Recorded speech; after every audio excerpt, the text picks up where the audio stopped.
This is Rolling to Die, episode 102. Into the sphere we go. Hit it, DJ.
Hello, guys, girls, and squirrels. Squirrel? Squirrel? Hey, how you guys doing today? I'm Henry, also known as Mayhem Arts Mace, but tonight I am Henrik Scatanice. But back to it, everybody. I'm playing a high elf, level 10, as a ranger, and I am escorting Princess Ophelia, and also playing as Princess Ophelia. All right, we're going to go down the list and see who's next. We go Lion and Dark Trooper, and then our final. Uh, Greetings and salutations, everybody. It's yours truly, Olion72. I'm coming back this time to play as, we haven't seen him in a long time. I don't know what he's been up to lately, but we're going to bring him back into reality. So I'm going to play as my monk, Dragonborn Valor.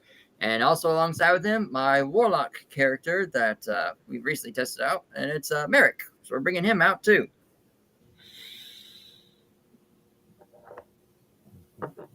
My turn.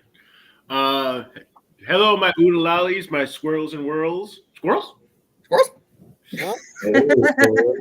Yeah, it's got to be a thing. Your buddy Dark Trooper here, and I will be playing and the return of Flemeth the janitor, and of course your big green buddy Grismot the face spata. Hell yeah.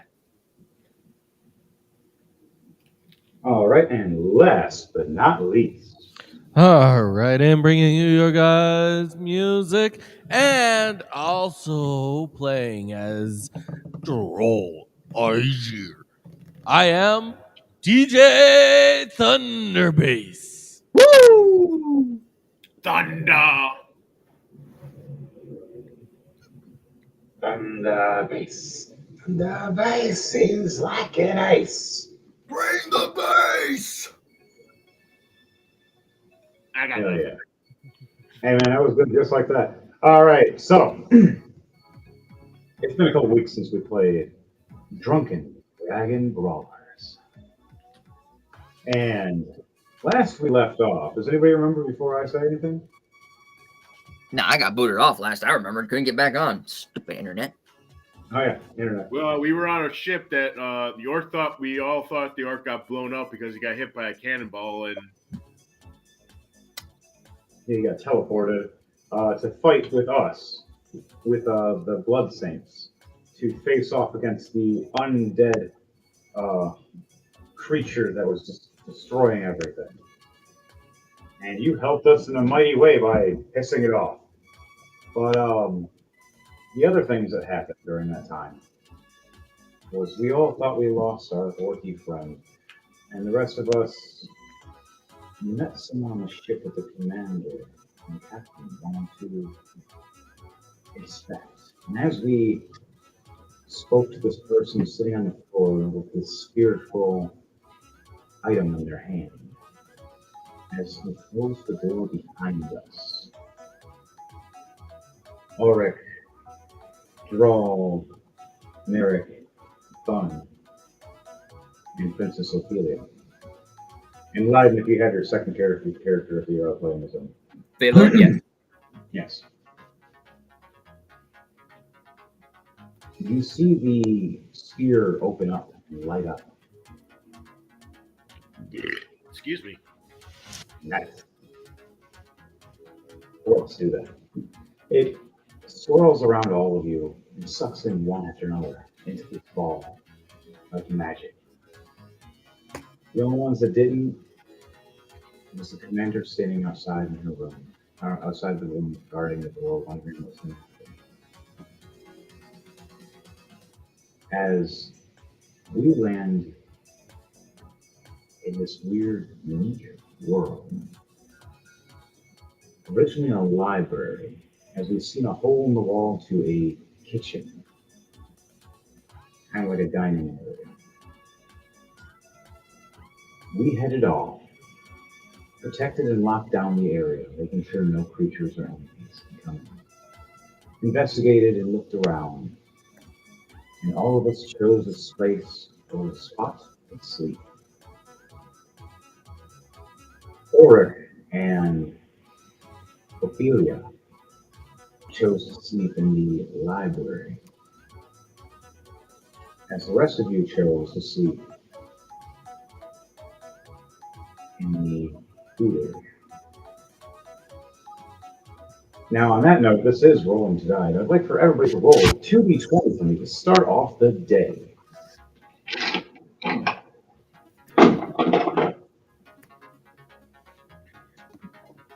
Let me know what your 2d20 rolls are, please, and thank you. One at a time. Flemeth got 16 and 12, 28. 20 and 16. Third deck, what the hell? I'm multitasking. That's not right. Valor got a 13 and a 4, and I'll say Merrick along the same. Grisma just got it was a 24. What was the two numbers separate? I didn't catch it fast enough. That's fine. We'll just go with the Fleming. And then for Ulrich, 11 and 19. And that'll count for Princess Ophelia as well. I'll take it. So, all right. So, draw Ulrich and Princess Ophelia all have advantage for draw for 4 turns, and Princess Ophelia and Ulrich for 3 turns.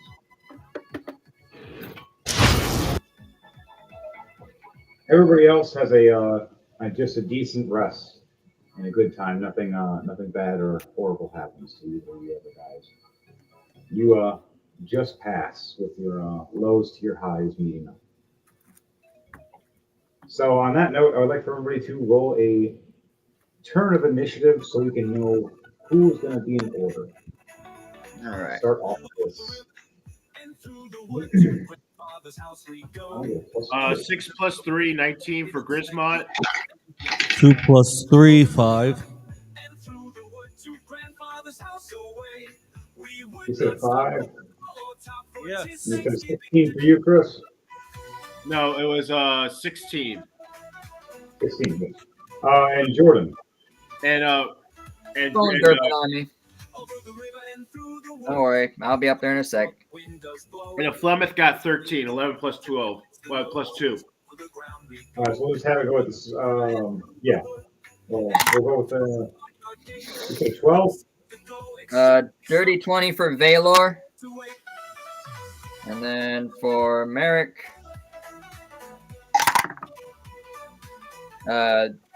natural 20. His initiative is 0, but he got a nat 20. So 20 and 20. Wow. Basically, yeah. That's pretty funny.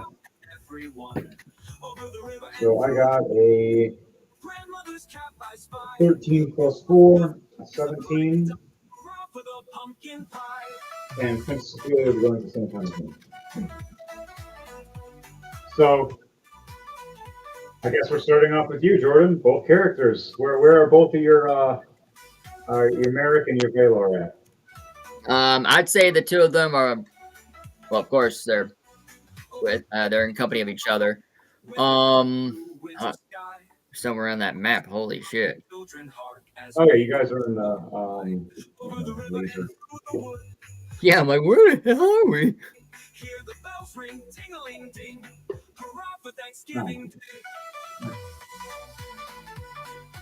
Ah. Oh, I think it's already dead. My laser. All right, works. Never mind, I got it to work. There we go. Over here. You see the laser?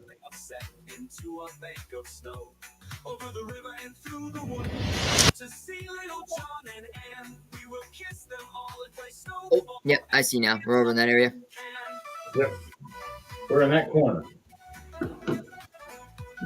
Looks like I gotta get a new battery. Yep, got a new battery for that. They just sold me a little battery. Merrick. You got both of them, they're both waking up, so you have them both play at the same time. So what are both these guys doing? Yeah, basically. Trying to figure out a spell I can use for light, unless I can. I don't think Merrick can see in the dark, and I'm not sure if Valor can too. If anything, I like for both of them to make perception checks of their location after being stabbed. Shit. Your percentage. I think yours is better. Oh, that's persuasion. Perception. That's both plus 2. Okay, Valor 12 plus 2. That's 14. And then with Merrick 5 plus 2, so 7.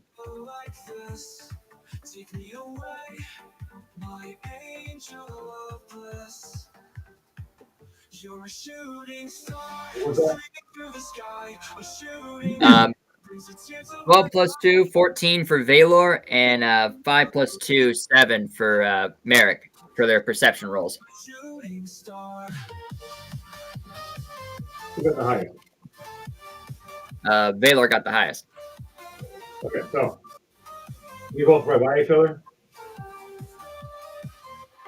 How do you explain how you wake up with both your characters? They wake up around, and then I'll go from there after you do that. I'd say Valor. He wakes up. He gets like a scent of a smell, but he can't like perceive what it is. And as he wakes up and tries to observe the smell from where he's at, he looks over and he sees Merrick. It looks like he's passed out. You can't tell if he's sleeping or if he's unconscious. He goes over and taps him on the shoulder.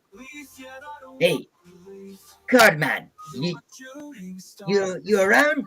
Or are you still sleeping? Oh, good heavens. Oh, what happened? The last thing I saw was a flash of light. Oh, Valor. Oh, where are we? God, why does my head hurt? You were unconscious when I saw you. About as curious as you are. Might as well find the rest of our comrades. You able to walk? Yes, I'm able to walk. That's not a problem at all. And they proceed, dust off, check their surroundings, and get ready to see if they can find the rest of their comrades.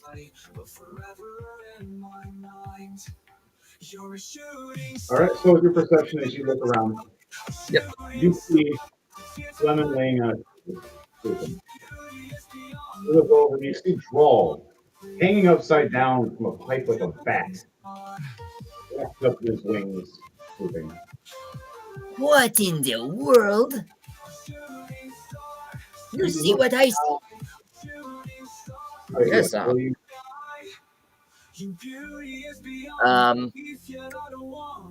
then as you also see, you look to your right and see the giant hole is that was blown through where there was a door. Turned it down hole. At one point in time. You don't know when or where or how, but it happened. You see Oric and you see Princess Ophelia getting up, and you see Oric trying to stretch Goofy with his one hand. And you see Princess Ophelia grabbing more books to study. You look back into the kitchen area, and the doors are barricaded, and the vent area is barricaded just in case. You hear a noise at the door behind you, though, like a snoring, but it's none of you. Would you like to investigate it, or check it out, or warn anybody, or just you two alone? I think we'll both go investigate it.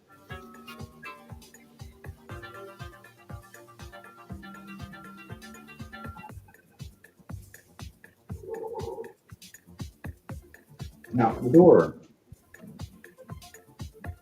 You guys get up.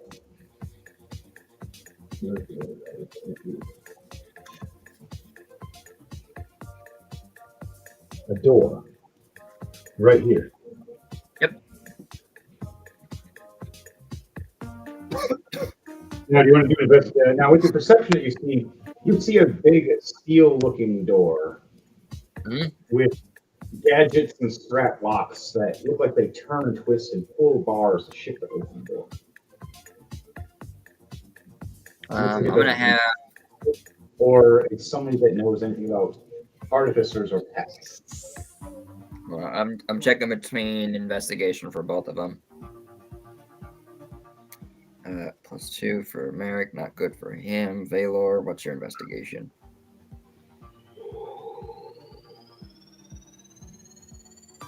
Zero. He is no good at that shit. I'll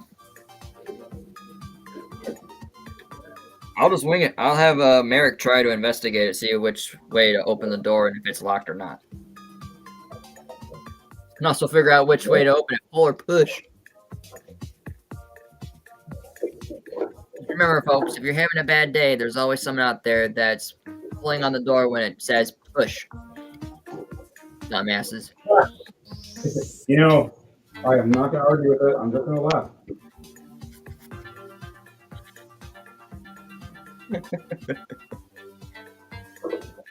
Perfect. I found what I needed.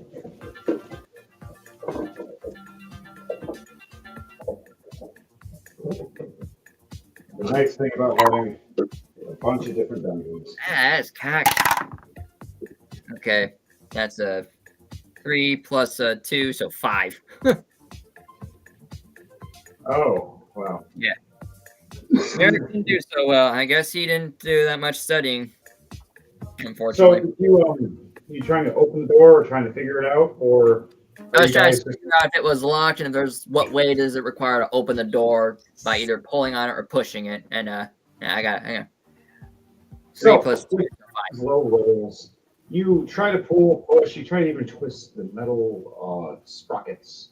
You realize they won't budge, move, or anything. They're locked in place. Pretty straightforward. You hear a loud snoring as you loud about it. You hear a giggle. Off from your right. As you're both trying to do this quietly.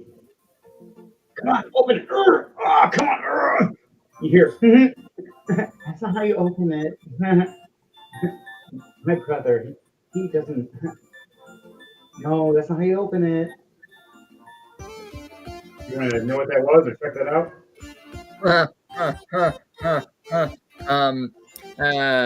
Yeah, I believe Merrick is gonna definitely go check it out while Valor's just gonna be standing there dumbfounded about the door.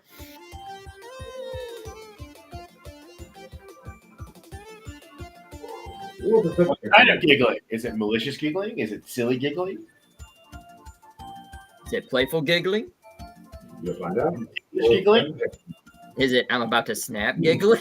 Have you ever heard that kind of giggling? Oh shit. Is it maniacal giggling? Oh, that's another one too.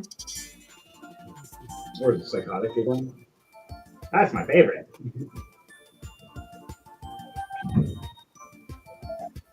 Oh, that's my favorite. You'll see.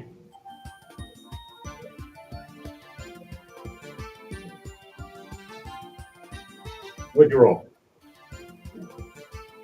Keep rolling, rolling, rolling, rolling.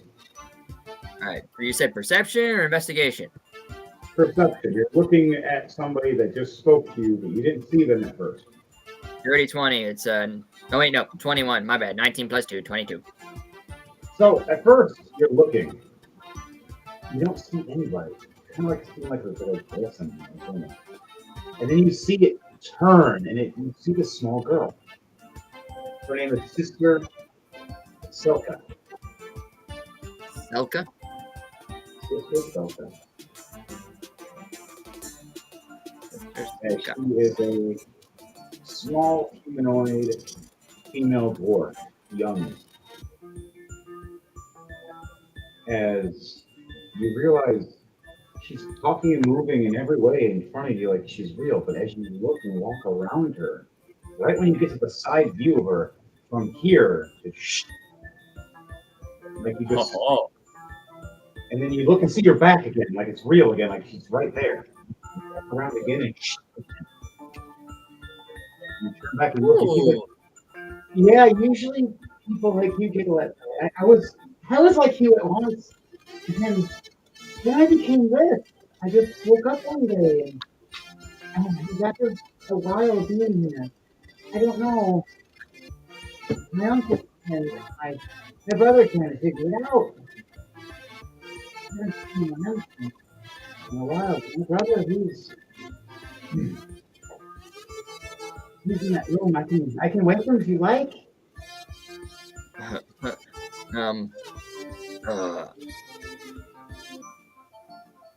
As long as you're friendly, right? Maybe I should wake him just in case you're not friendly. And she starts sliding towards the door, a little scared. I was like, oh no, I'm friendly. Here, I'll show proof. I draw 3 cards from my deck and have them facing downwards and reach them out. Oh God, like no, pick a card, any card. You want to draw from the left, right, or center? Center. Center? Oh, it's a death card. I'm dead. Yeah, you got Joker, which is a doppelganger. What are you? So there's now, 2. It's basically there. You can play on the field now, and you can have 2 of yourselves. You look over and see a doppelganger create. You see doppelganger 3D though. But she shocks and horror and amazement, and then confusion, and walking around her, looking at her, realizing she's still 3D. The doppelganger of her though, like what she used to be. Oh, it's me before I became flat. I'm like a pancake. Watch out for wind, by the way. Oh. Sometimes we have weight, sometimes we don't. You've been like this for how long? Like flat as a pancake. How long have you been flat as a pancake for? She starts counting on her fingers and loses count. Oh. And then we're gonna end it there for you guys talking with her first. Okay. We're now Baylor is just still staring at that door puzzle, like, how the fuck does this door open? He's still behind you guys. Just come on, how do you push, pull? He's literally hanging off. I think Baylor's intelligence. Let me double check. Wow, his is a straight 10. He has no around like crazy. Trying to hang off this thing. He's slapping it with his tail. Come on! He's trying to pick it. And he twists it, and even the sprocket locks on his tail for a second. And it's like one of those doors that have no have all this stuff on it, but they have no purpose for it. Kinda. There are a few things that are actual purpose, and the rest are absolutely just there for aesthetic or traps. And he's just almost about to set off several of them. If you would have rolled one more lower, they would have set off. He was so lucky. By the way, roll one more time for me, Bob, before I shift to the next person. For Roll Valor? Yes, for Valor, roll a dexterity save. Dexterity save. Got it. Wow. That's a 19 plus. No, I don't want this to open. Girl. Moving on. Remember to like, share, and subscribe, people, to Rolling to Die, as well as Woo! DJ Underdogs. That's a 19 plus 6. 25. With all your monk skills and training in the monastery, you know when you're in danger. If you latch on the door and you hit a certain point that actually twisted, right as it twisted, you really know a hole. Several exposed, and right as you see him coming out, you move out of the way, swinging half your body off the door, using your tail to string yourself to hold, as these arrows right across the room.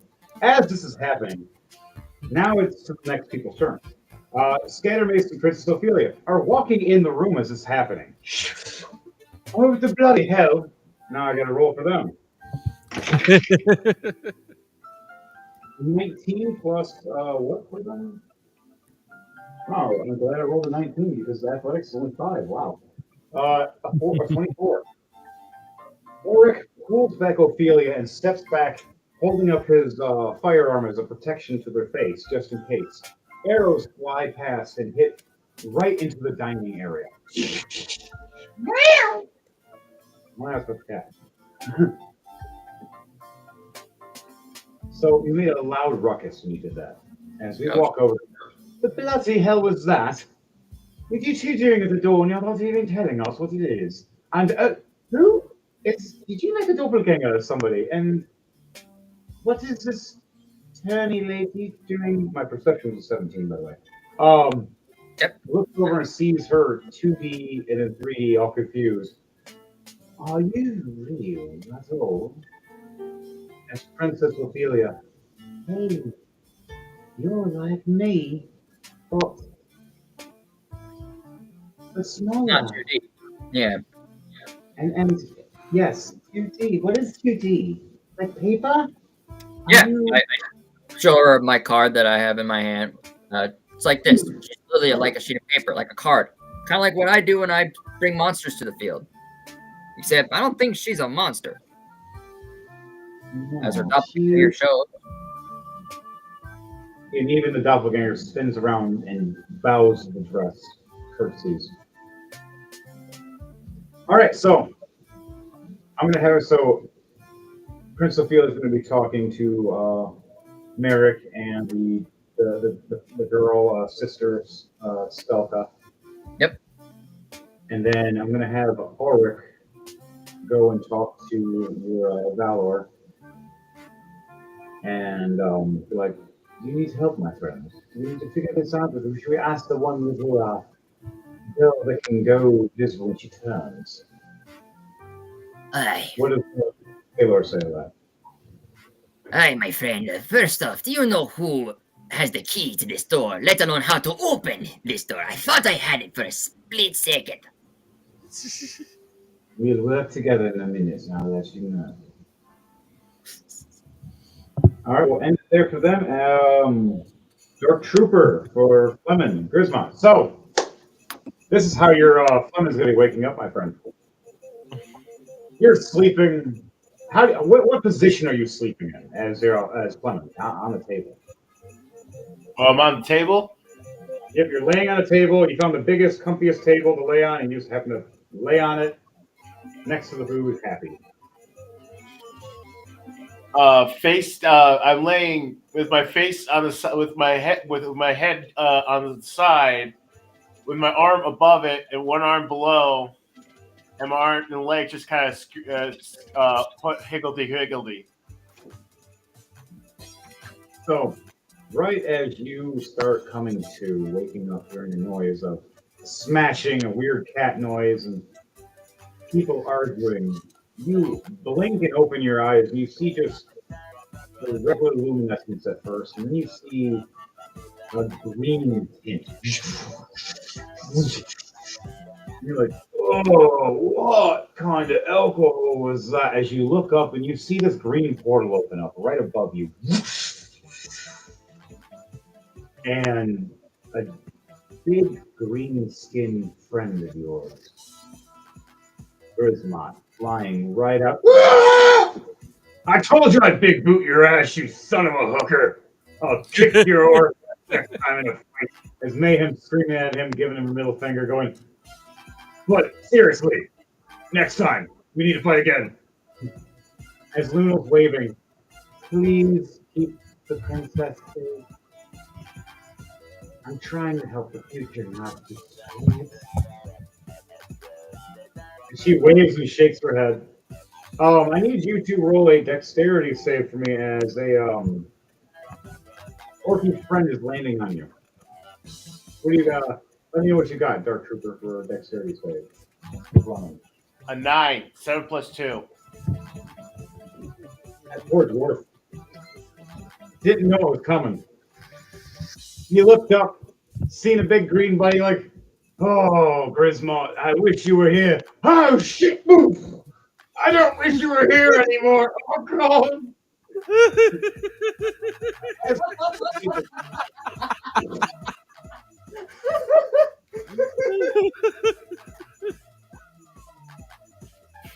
What does your orc friend say, Grismont, as you smash and land into your buddy?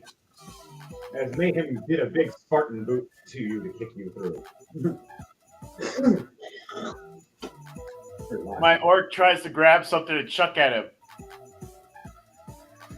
You grab the turkey leg that is half bitten from Clement and chuck it right at Mayhem. Now throw a do an acrobatics or athletics to see if it makes it. It has to succeed. In Mayhem in the face, it has to exceed a 20. 13 plus 9. 22. Son of a hooker. That. Mayhem looks over thinking he's gonna be like, ooh, free lunch, and it just smacks him in the eyes instead. Oh! As Lunal, you hear her go, ha! Thanks. I got turkey leg. Bye! Mayhem. I don't with you, you crumping bastard!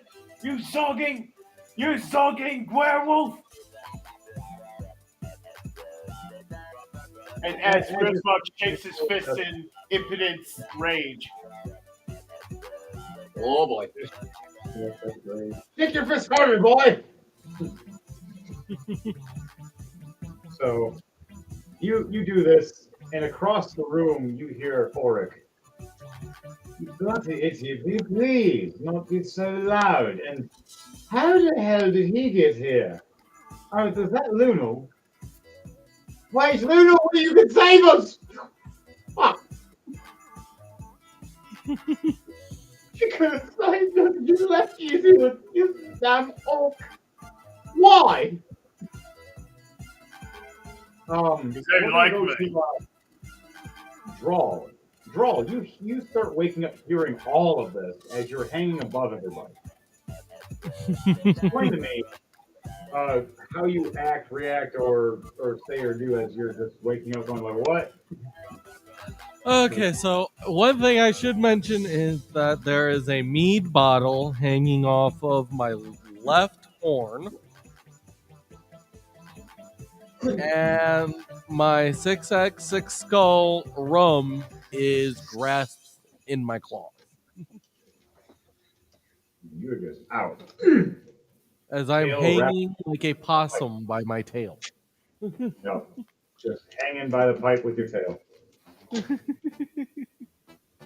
Luckily, I his tail is wake up and I'm like, oh, what is all of that nonsense?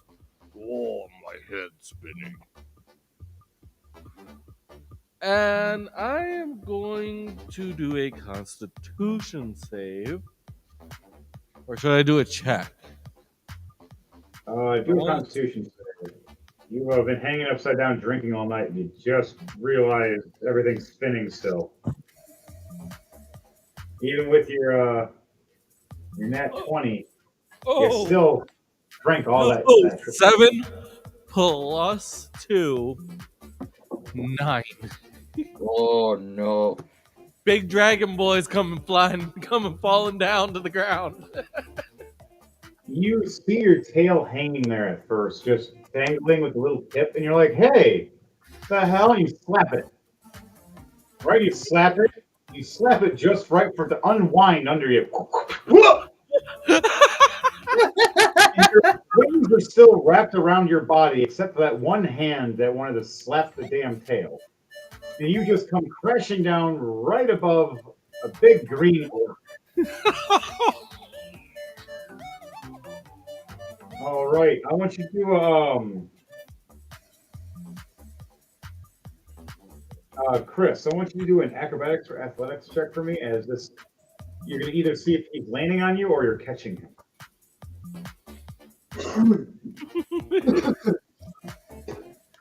For a dark trooper. I got 21 plus 10. 21. Yeah. Nice. So explain to me how you realize there's a shadow getting bigger above your head as you look up. You see this dragonborn, one of the crew members, falling right above you, about to land on you, falling drunkenly. I take my hand, open hand, and smack him aside. You bitch slap him out of the air? What are you? What are you doing? What? All right, Devontae, I need you to do a dexterity save for me as you're flying at a couple feet.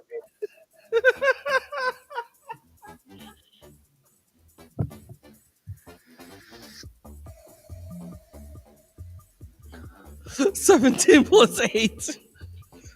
You open your wings just in time. Whoa! You flip doing a barrel roll. Do a barrel roll! Whoa! And you flip right over the tables and land on your feet.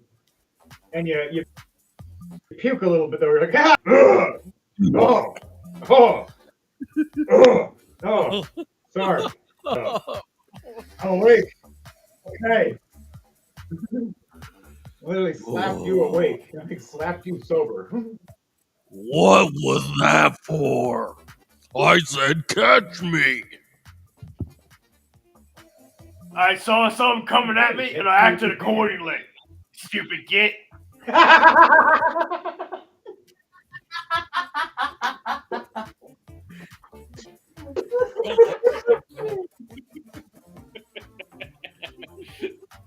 Saw something come at me, I acted accordingly. Just, you know what? I can't argue with that. It's just, there's no argument. It's just like, carry on.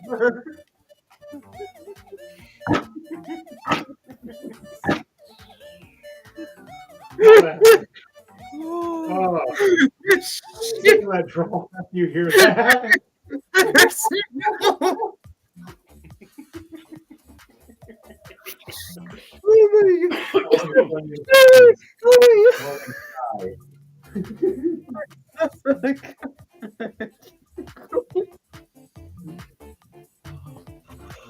Oh my god. Oh my god. Jeez. Oh, my kidneys hurt. I'm okay. Oh, that was good. So Droll just looks around after gathering himself and is just like, oh, okay. What's going on? I need to get water. Fuck. Roll perception check for me, and I'll let you know what you see.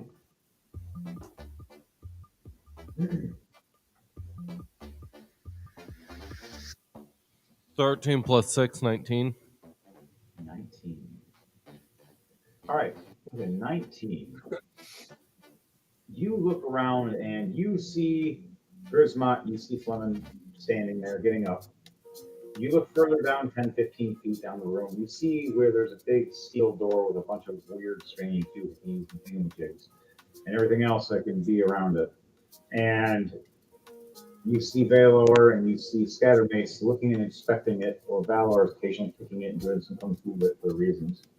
You look back over, you see Merrick, and you see Princess Ophelia. You see him talking to this 2D looking woman. Every time she turns, she goes invisible pretty much and then comes back. Named Sister Silka. You don't know her name yet, though. She hasn't been introduced to you.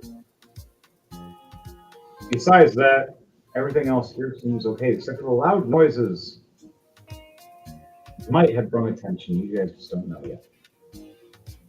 So the first time I see that the person turn sideways and pretty much disappear, you see Drawl just instantly start blinking, rub his eyes, blink again. Am I still drunk, or did that person just disappear?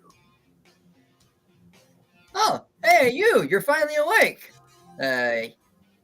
Oh, yeah, the noise wasn't any help.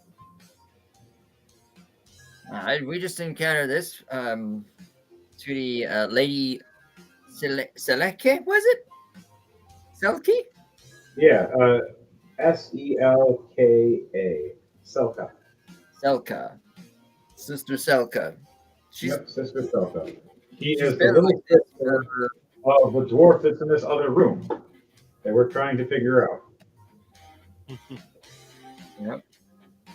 She said she's been here for a very long time, apparently. Like, I'm estimating she's been here for 8 years.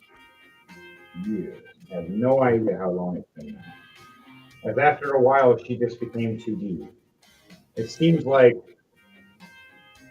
as you've heard, roll a intelligence or wisdom check for me, Jordan, to see what you gather from her stories, to figure out the gist of why she became 2D and everybody else became 2D. Merrick.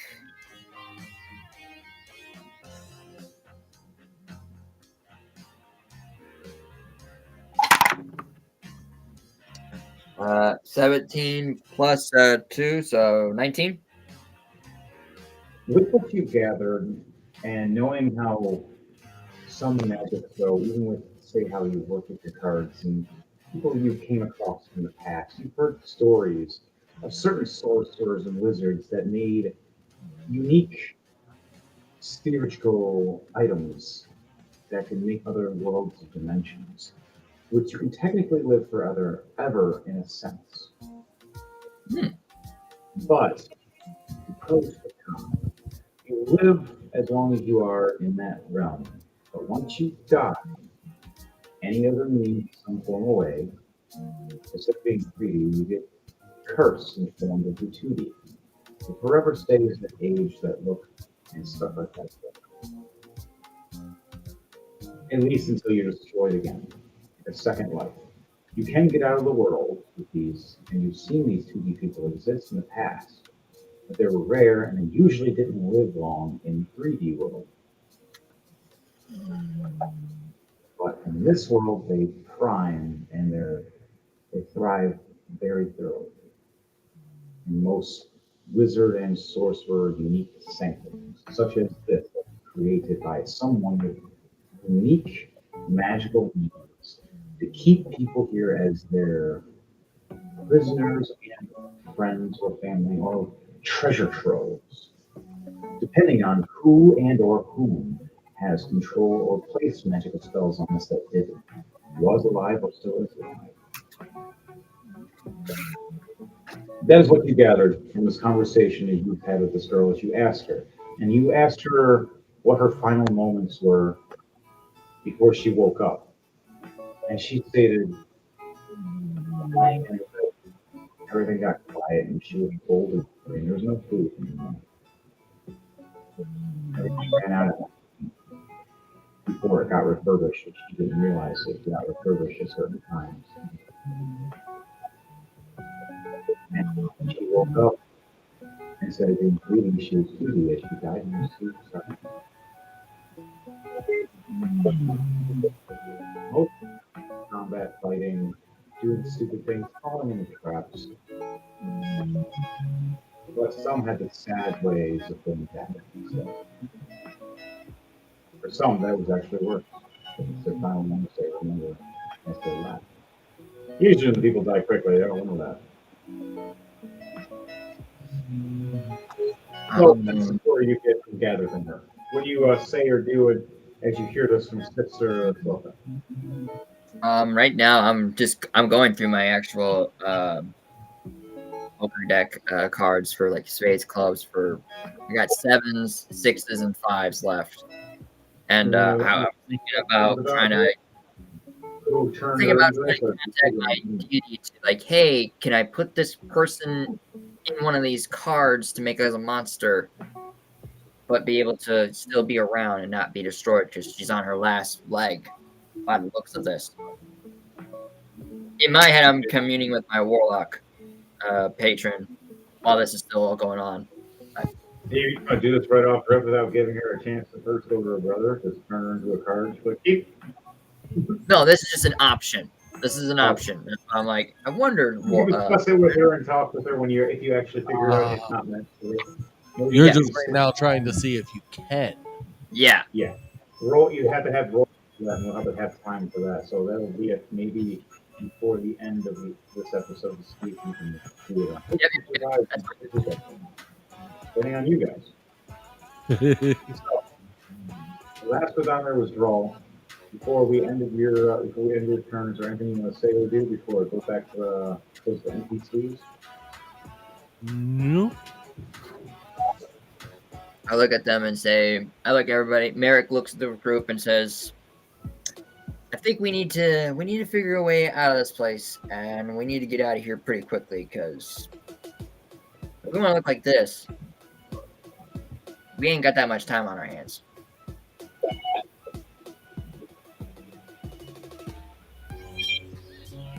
So, you guys say that, as now the NPCs have their turn. Sister Sultan. So, are all of you going to be here to help me, or help us, or how did you guys get here? I need to go ahead and help my brother, though. We woke up here. They hold hands, and she's like, it's like I'm holding her hand, but I'm not. And she says that. It feels weird. So what did you say as she asked that question? What did all of you respond with as she asks, what are you guys doing here? How did you get here?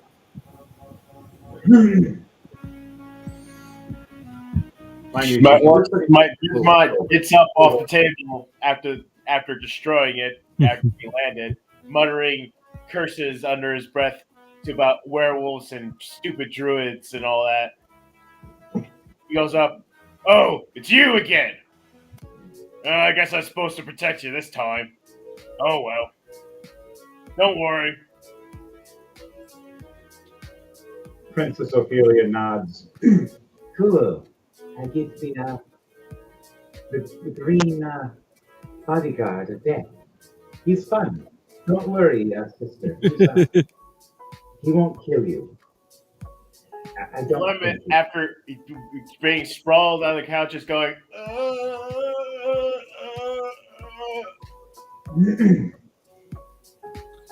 So they both walk to the door. Sister Selka places her hand on certain sprockets and then pulls out a key and puts them in two of them that are larger at the bottom and top, which you see as she pulls them back, they glow with runes. As they glow with runes, you see a little petal top at the bottom, 3 of them. She only kicks one of them. You don't see which one, unless anybody wants to roll a perception check. I'll roll. Everyone roll to see if what petals she pushed at the bottom to know how to open the door later. Yeah, Merrick will Plus roll. 8. Perception check. That's nat 20 plus 2, 22. I got an 18 plus 6, 24. 2 plus 5 for 7 is 7 for Grismont, and since my dwarf is currently still trying to recover from being smushed by a giant orc, he's just kind of just lying there like moaning and groaning. Nice. Okay, so Jordan and Devontae, both of you see, as she goes and looks like she's about to kick the far right pedal, she shifts right over and grazes it towards the middle, and then it looks like she skips it to the left. But she hits the middle of all of them. You see the door as the sprockets go, and the bars shift and lock in place as the door opens. As that looks like a big heavy door at the front, right when it opens, it looks slit like paper. Wait, what the? Valor's eyes are twitching. Just in shock of what it took All to get that the work. door open, only to find it's only as thin as a sheet of paper.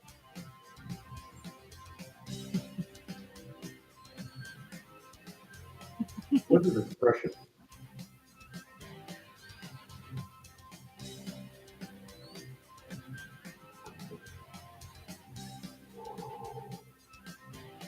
So, when this all happens, the door opens up, you hear the snoring, and you hear the snoring stop. Brother, we have visitors. New people. Maybe to save us from the Purple Queen of Death.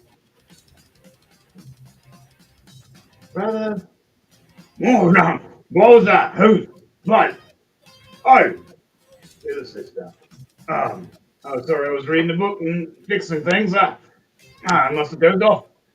Was, who needs, as you grab, you see, like a monocle with a telescope, like, extension on it. And just,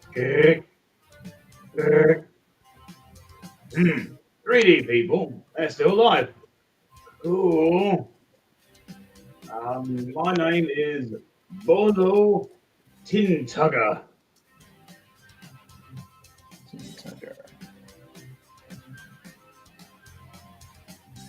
I'm kind of a interesting guy, you could say, as he is a dwarven artificer. Big red beard, kind of like a mohawk, but it's kind of squished in half because of his goggles put on with a little band in the middle, where it has the zoom in. And then he has these wings. These like bronze-looking wings that are off his back, like they look like he can fly. And you look over and see in his hip, he has some kind of like shotgun firearm looking thing. And an axe on the other side that looks like it's made of like steampunk style. Everything about him is like steampunk in some kind of way as a artificer dwarf.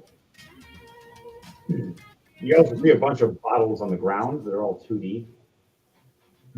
Oh. He is drunk and shit-faced still.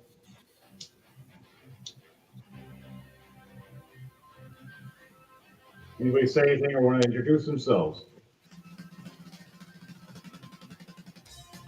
Trying to think of how to say this with Gork. My Flemeth is still kind of recovering from being smushed by an orc. This here, you hear going, All right, it's been a couple minutes now. He should be okay now. But nonetheless, what is your orc coming up to say as we're all in the group walking in this room? Oh, look at all this loot. They all nice and shiny, too. I say you gotta take an actual orc here. This orc is different. I haven't seen anything like this in years. As you see the telescope on his eyepiece extend and zoom in and zoom out.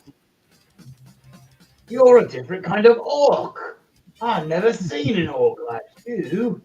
Usually they're either grey, sometimes they're green, but they're not this green. Or the pigheads. You're, you're like fungi, it seems when I zoom in. You're still growing. How are you growing right now? Weird. Keep your curiosity to yourself, boy. You stupid git, or else I'll crump you. Oh, you don't talk to me like that, you whippersnapper. You're probably maybe an 80 or at most. I'm about 800 years old now, living here. Stuck Merrick, here. hearing that, is in shock. Like 800. What? The little girl tugs Just at looks at him dead in the eye and goes, I don't care if you're over 800 or 30,000. I'll still crump you. He smiles at you. And he's like, really? And he turns sideways. Now you see nothing. He's just gone. And you're just sitting there, Orc going, what? And that's just next to you. And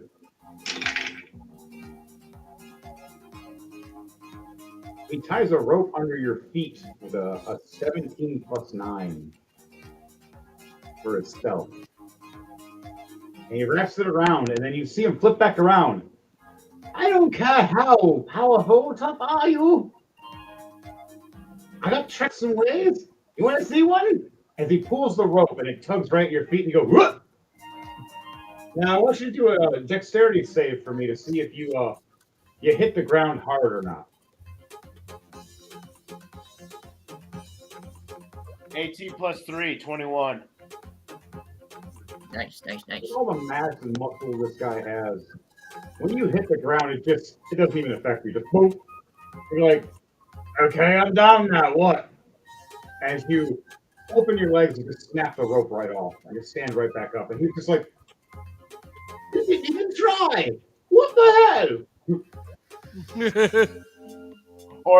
That's fine. So they introduce themselves and they explain that a purple queen sent them here with promise but lied, and took each one of them for experiments to leave here for souls.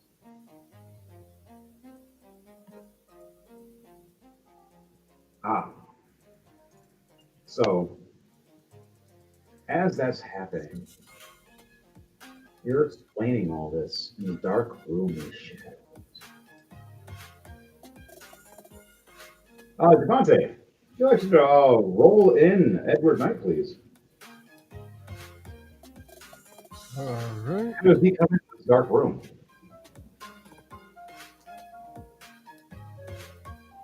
16.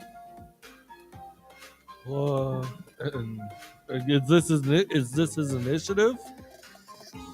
Oh, this is just to see if he comes in. And yeah, you can do that for initiative for him, 16. 16 and a 4 for my 2d20s on him. All right, so we'll stick with what we got for the other one. So we'll have your initiative for that, a 16 and a 5, because those guys are separate for a reason. A 19 plus 6.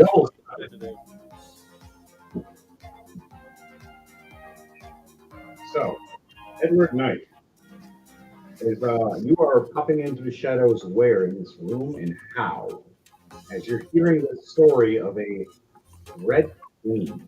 Now, I'm going to do a history check with you in a minute after you pop in. Okay. Know what happened. Back.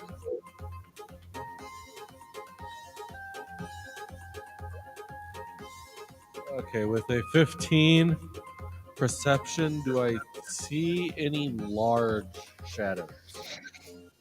Yes, the back room near his bed, dark and gritty, where the fire doesn't hit from his small little stove area. That is where I will pop up at then. So, what do you say or do when you pop up when you hear the Purple Queen of Death?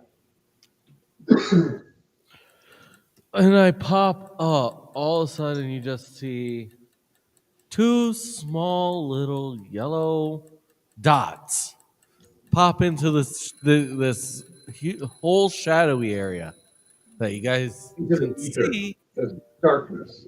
Yep. Two little eyes.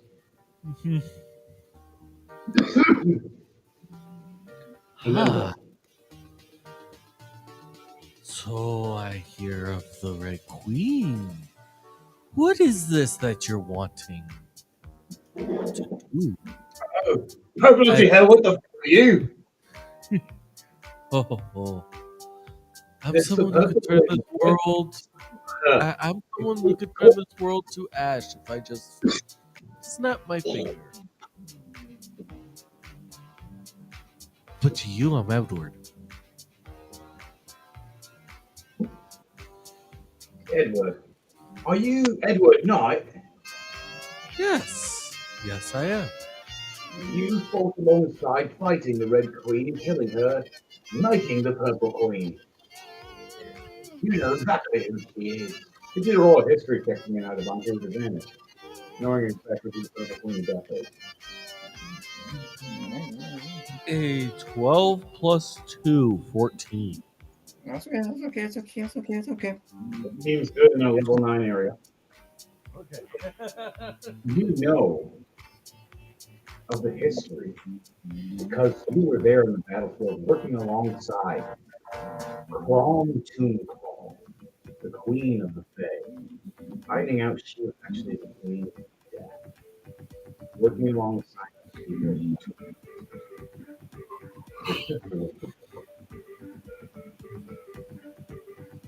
You find out later on as she turned on all of you. As she laid down her soul to the void god during combat with all of you during the minutes, showing her true self. You guys thought you slayed her. As she moved in dimensions, stealing and snatching pieces in time, and putting them through these little spheres all around the world, gathering up the souls. And anybody who comes usually gets trapped in one net. There are ways out, which we know of. That's the reason we came in. Your treasure, a calm yourself, left, guarded by a gilded dragon, and something worse. The soul gets you. And you know if you did hunting, it's powerful spirit. See what it looks like as a memory flashes to Edward Knight. Yeah. As the rest of these 2D characters are kind of like regular size still, as you can still see for certain ones. Kitsune, Oh. a lot bigger, a lot meaner, a lot angrier. That is your goal tonight. Not tonight, but at the end if you get there of this area. and seemingly very flat. Well, there's going to be times you're going to be fighting, and the monster's going to turn sideways, and you just can't hit them.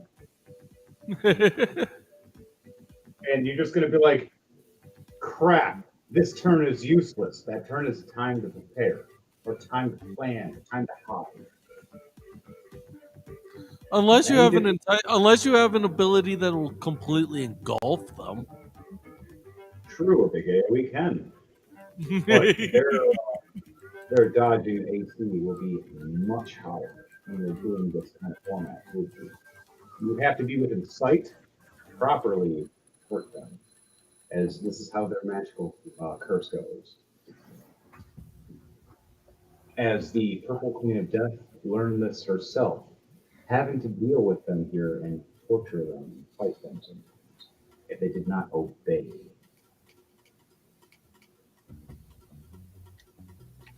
Guys like that little twist that Crom turned into the villain. Yeah, dude. Holy shit. I know there's something not right about that. Yeah, she has been the villain actually since the very beginning, Gus. Holy She gained shit! you guys. Can't split. Holy shit! Oh! She was I'm calling. murdering everybody, and then you guys came around. She decided to be good for a while. Also, Picture everybody else her throne. So she kept getting pissed off that people kept taking her throne. Oh my god, I'm pulling the Joey meme right now from Friends when he finds out, Chandler and Yeah. like, oh Well, my she's been the god. villain the whole time. Oh, she's been the villain. Oh my God, she's been the villain the whole time. Oh my god. As you look over and see a picture on the wall of Chrome holding the head of somebody that looks like it's been burnt out, and you don't know. As the story goes on, as the dwarven guy talks to you as well, Bolo, and to you, Edward Knight, as you remember, during the fight against the man of God in the name of Castle is when everything went to hell. And you guys found out what it was to truly be a doom crawler. Now the question is, will the doom crawlers survive this or not? Those episodes could probably be sometime either the end of this year or beginning of next year. It's going to be a lot of work to let you guys know because that's going to be a really big castle. And it's a very big finish for our first campaign for everybody. But the Drunken Dragon Brawlers remake that's now here. Originally it was just Drunken Brawlers. Now it's Drunken Dragon Brawlers. Technically it's version 2.0. And I'm starting to like it more than the other one. So, you guys all get this. What does everybody say and react as they do? Most of your characters don't know any of the other characters in the past. Those who are connected to some of the past do know. Edward Knight, what do you say or do knowing this about Chrome Tomb Crawl? Are you on her side or are you against her? Is the question. Do you work with her or work against her? Well, I'd say at this point, he hasn't had the opportunity to fully talk with Crom himself. So he's still on her side. Yeah, you still oh, because you wanted to mention something about Edward Knight becoming a villain for a little while. Maybe side with her, depending on your choice on this whole story too. Yeah, You so might right just now he's still on Chrom's side. nice. You still work for her for now until you get the right opportunity to strike, like usual. I know how Edward Knight works. He's smart. So, you guys all know this now. And he explains that there has been guarding areas. There is certain areas to teleport back if they're locked away. But he says for us that are 2D, it's like a death sentence going out that way. They're better off staying here as long as the enemies, aren't around anymore. So what do you guys say or do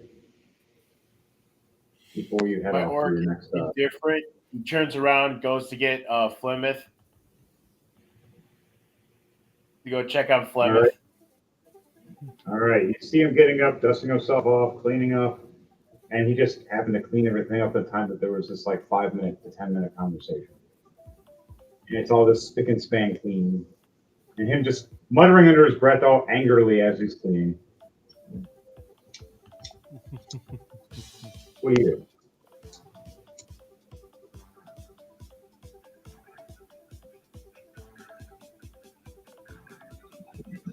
What do you do, Dark Trooper, with your Grismot as he's walking up to Fleming? Flemeth looks at him in a very dirty look, saying, "You know you landed on me, you stupid bastard." Grismot just chuckles at him like, "It wasn't my fault. It was that stupid Gitz, Hotsmice's werewolf Git, who kicked me in through a shiny portal thingy."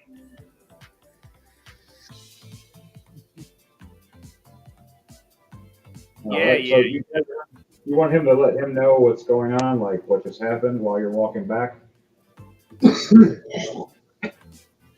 him up. The orc goes, I kind of wasn't paying attention, so I don't really know what's going on. Well, scratching his head. So Frank is going to be completely out of the loop. Like, what's going on? Why did we figure out who's the purple bitch?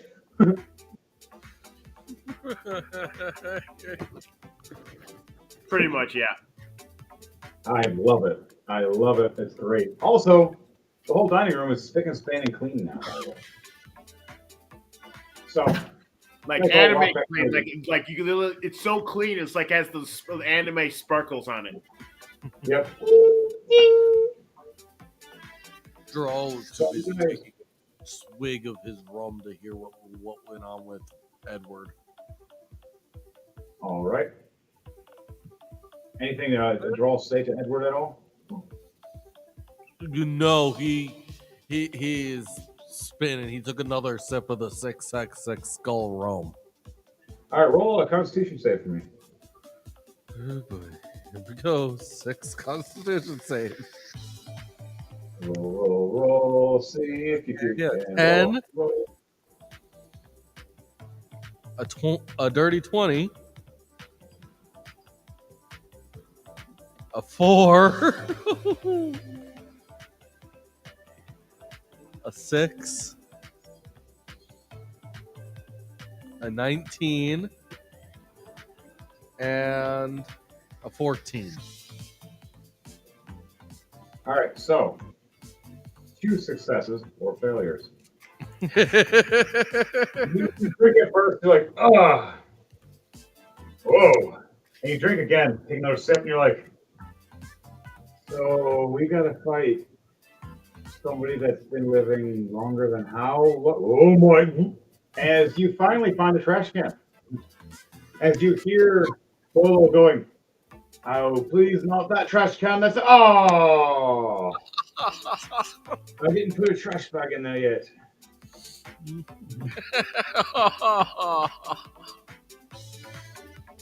Oh, good luck cleaning All right, that. he's like, "Please, please."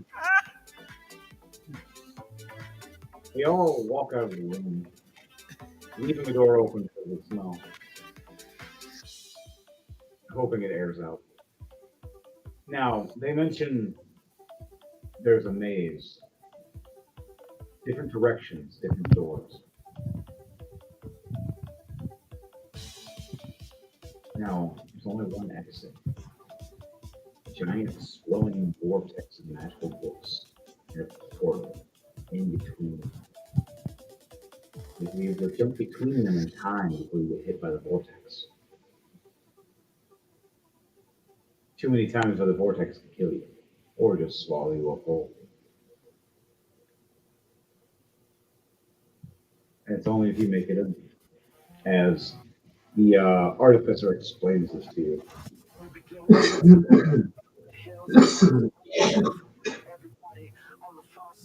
He looks over.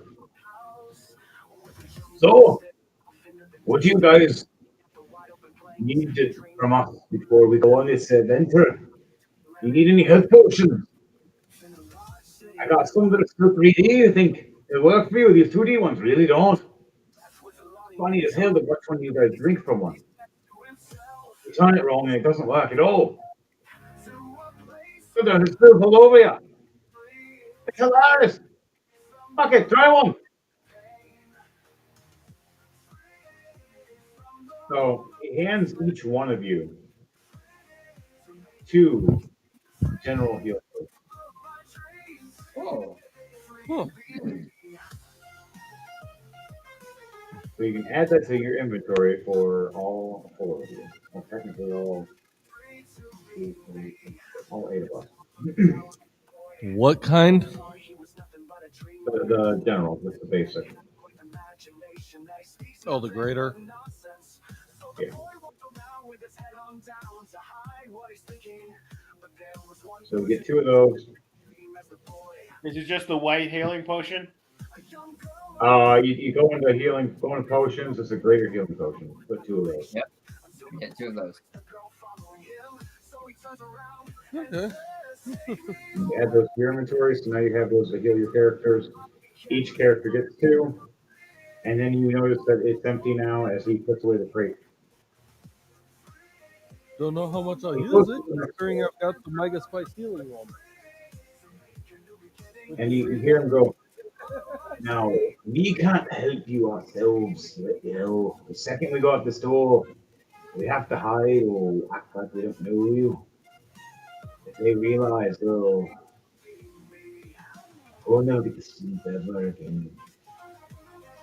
That's the one time we actually get to be happy and dream. That's the one nice thing of this world and realm of sleeping here is dreams are amazing." So the door, he walks up and opens the one door ahead. He explains there's another door, but it's in the library, and it's up to you guys if you want to go down the main hallway or the side hallway. What is your choice for you guys? Main hallway or side hallway? Right now you're at the side hallway entrance because of where the room is where he's at. I'm gonna go for both Valor and Merrick are gonna go for the main hallway. Can we do a perception check on both of them? What was that? Can we do a perception check on both of them? You can do a perception check when you're deciding on which way you go because you can't see one without going through the other. Okay. Drawl is just gonna keep nonchalantly wandering down the side hallway.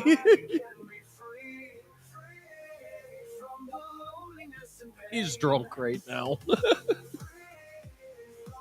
Flemeth did a perception check down the side hallway.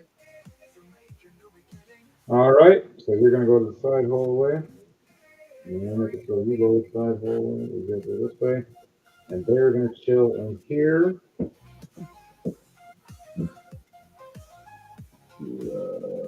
And then Gizmod is going to go down the main hallway.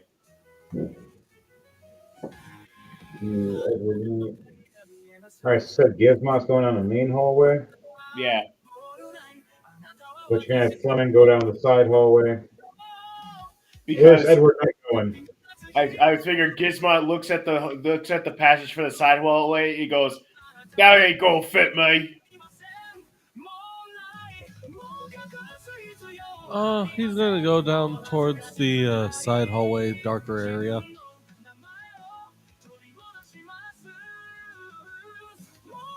All right. You guys head that way. I'm gonna have Saturday gonna go with you guys this way. As we get the princess. Maybe I could probably put that way. I'm gonna run this way. You guys head out and walk out. And I want you for everybody in the main hallway to do a perception check, and then everybody in the side hallway to do a perception check. They're separate for a reason because they're different hallways.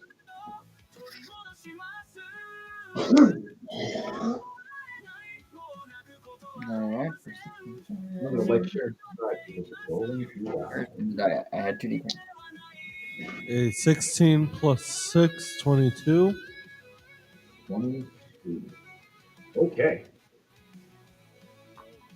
What else? For which character? That was Drawl. All right. And for Edward, it's a 17 plus 2, 19. Okay. So you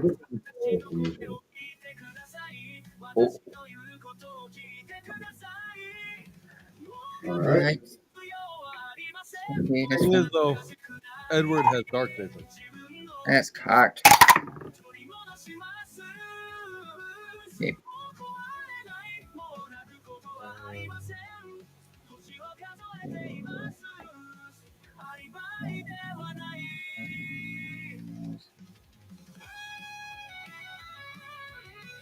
Oh, man.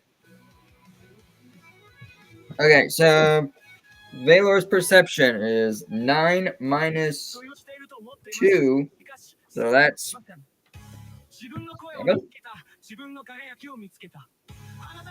And then Merrick's perception was a nat 1 plus 2 equals 3. Oh, you blind. You guys walk all the way from the meeting. Look, you just start talking. You guys are just having a conversation. Everybody else walks past you, looks around. You guys completely forget. All right. I can't believe that door. All things that was as thin as a sheet of paper. This is bullshit. What was that, Valor? This is bullshit.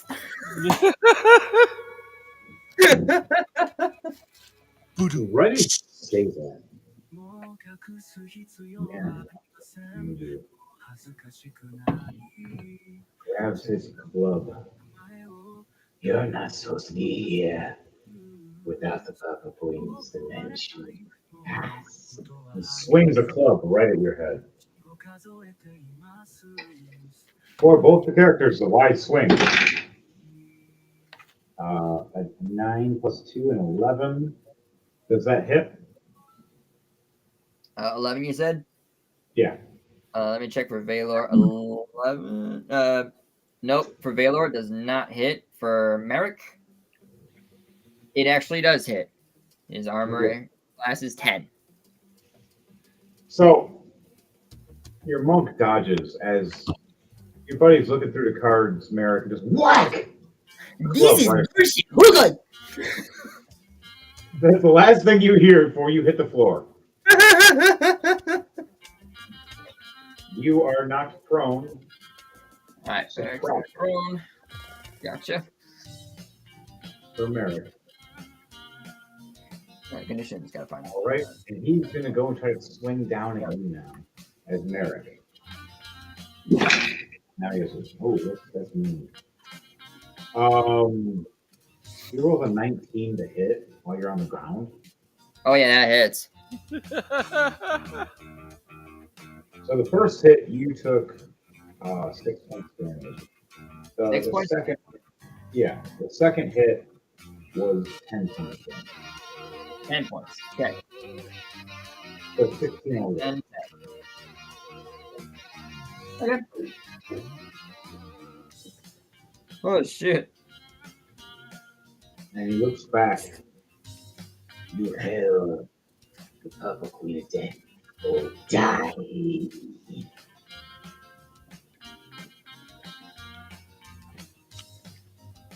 All right. So for them, they're done. What was the rest of your for the rest of the hallway when you look down at these two people turning and moving? As you guys are arguing on the side hallway, walking, Edward Knight, you're the first to notice. At first, it looked like a slit, a glimmer, and you look back and it turns. You see this older man, this dwarf, white beard, holding this kind of like a net-looking satchel thing on his left, and a big scimitar looking on his right, and a big old bushy, like halter-looking hat. Ooh, ha! You're not supposed to be here. Do you have any coin? If not, the passers die. Have a what? Coin. What kind of coin? You stop. A corny kind of coin. There's more than one kind of coin. There's no gold. He pulls out a platinum coin and says, "Would one of these work?" As his eyes shimmer and glimmer. Oh, that is worth way more than gold. He walks up to you and snatches it out of your hand real quickly, and he tries to bite it. Oh, it's real. If we can go past, you can have it. Oh, yes, you can go past. He smiles at you. Now, do you want to do what's it called?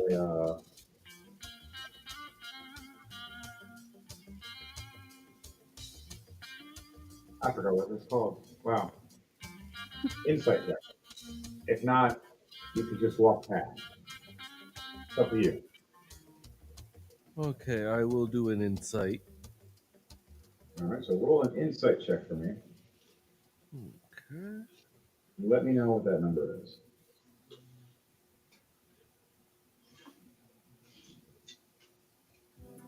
It is an 11 plus 2, 13. All right, that's fine. That's good. You believe what he says as you start walking past. Wow. You roll a nat 20. Sleight of hand. Takes your whole coin purse. Edward Knight just doesn't even know you just walk right past. As down the steps, Well, luckily, he's got a false coin purse that he just took. all right. Roll and see which one will be. Roll 2d20 for me, and I'll let you know which one he grabs. If he rolled a nat 20. I rolled an at 20, and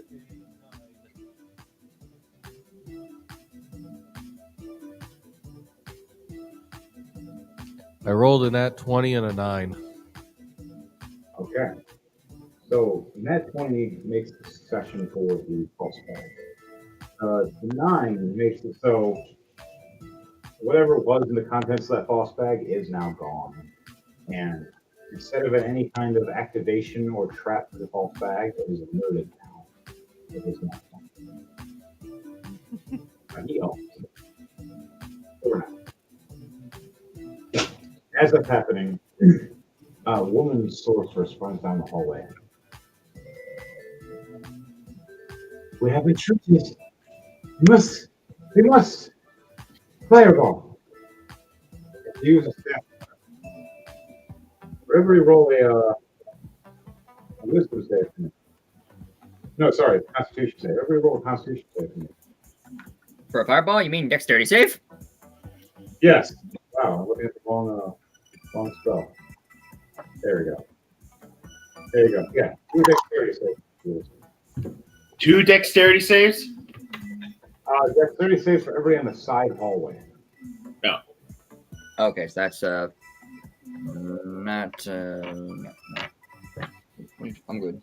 One is 18 plus 2, 20. And another one is 7 plus 2, 9.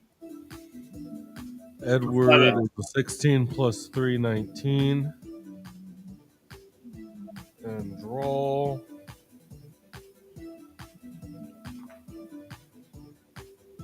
$18 plus 8, 24. All right, so 26. anything over a 18 years, you still take half damage. You still take only 1 damage. You're taking fire and percussion. Take how much? 20. Instead of 2. So written. Yeah. You'll take only 1. Unless you roll a nat.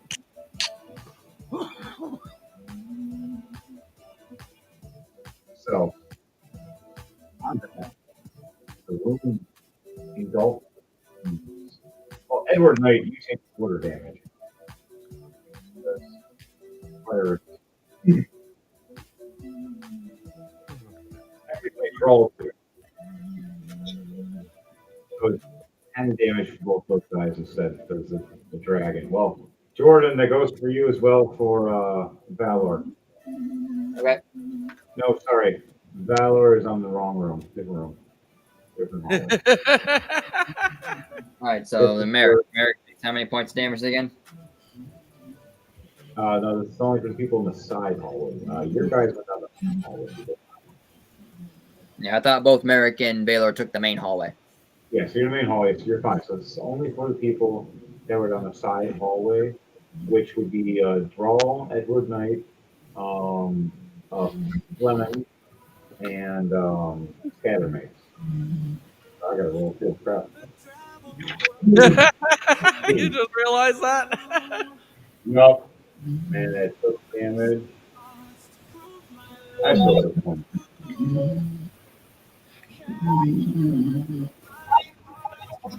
Okay.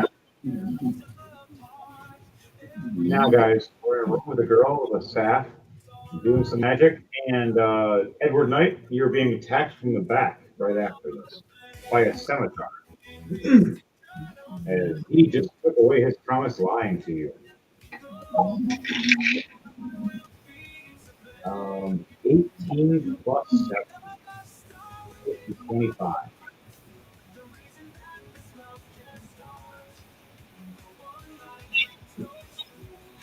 So he slashes at your back. I want all of your coin, not this false purse. You take, Is it still the side passage? yes, the side room still. Where this is for Devontae's character, he's being attacked in the back with by Edward Knight's being attacked in the back.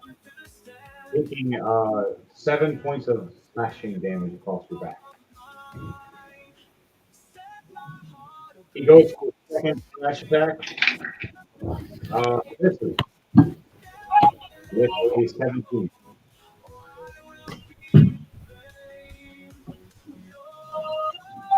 All right. The Sorceress Girl has ended her turn as well for the reactions.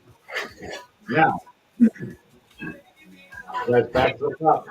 We're going to go to the other hallway. I want to go to Lyden. What is your character doing? And then Grismont and the princess. Hang on, I'm coming back. You're good. What is Grismont doing with while walking with the princess? And what is Merrick and Valor doing? And there's a guy that gets attacked that attacks Grismont. And Merrick was also attacked by that creature. Yeah.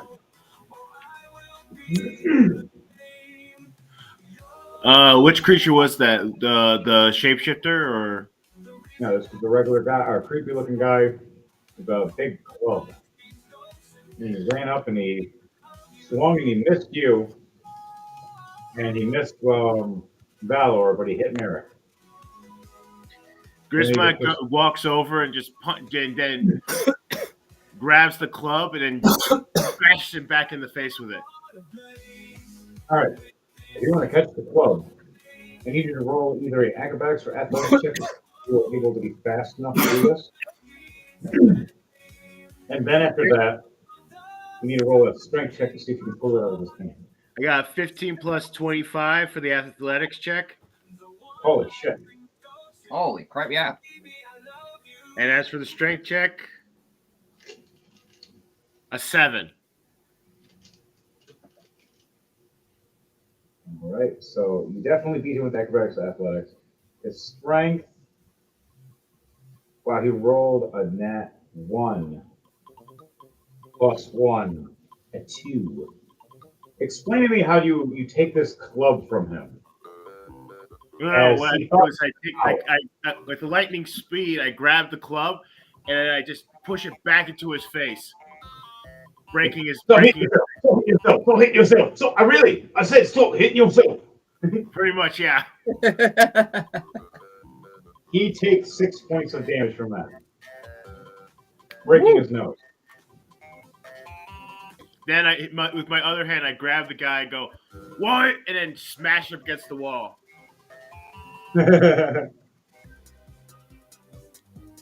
All right. Roll a strength check for me for picking him up by his neck and slamming him. 12 plus 4, 16. 16. All right, so you pick him right up and slam him against the wall. Right after he was trying to hit you, you just grab his club and smack him against the face with his own club.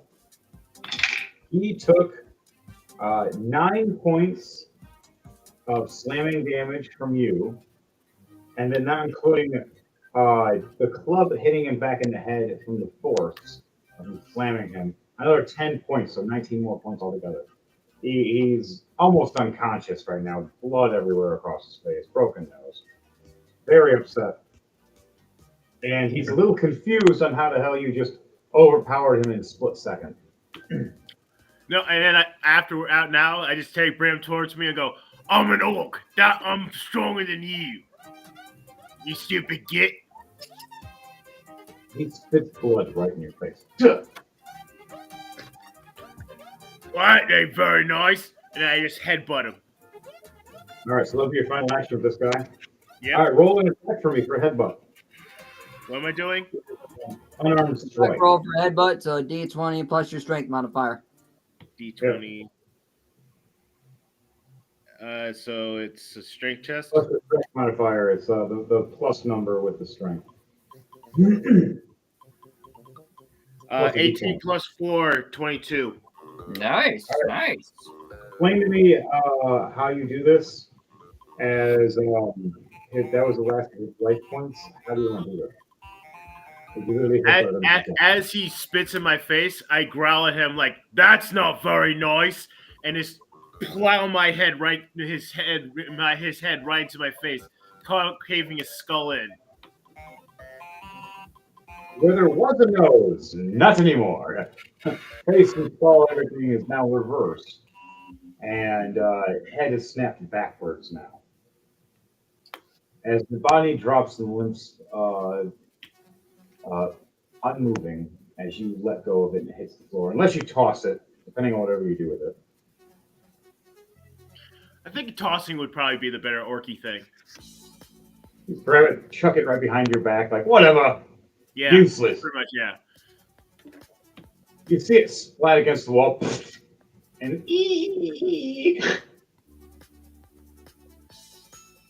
okay. Well done, Mike. All Well right. done. That's what we do for you, Grismont. Now, Yep, that's American Valor. What do you guys do? As Princess Ophelia just watched this happen, going, "Oh my God, that was gruesome. That's so cool. Oh wow." I would say within that 6 seconds that happened of oh my gosh, it just so Merrick is on the ground, so his first thing he's gonna do is he's gonna roll backwards away from what the fuck just hit him and get back up on his feet. That is his full action that he can do. Valor on the other hand, since he just dodged a freaking club almost hitting him in the head from the whole this is bullshit. What's that, Valor? This is bullshit. Oh god, dodging. Flips does like a cartwheel on one foot, flip around from almost being hit by the club, lands on his feet, does like a 360 spin to evade from the attack, gets his staff out ready for an attack action, and then watches as this orc just comes in and just beats the shit out of this dude. Like, fuck, I didn't even see him coming.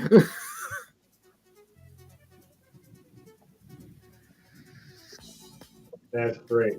So, anything else you guys do? Hold actions? Get anything else ready? If anything, Merrick's getting his first 5 cards out of his deck from his disc, and that's all he can do.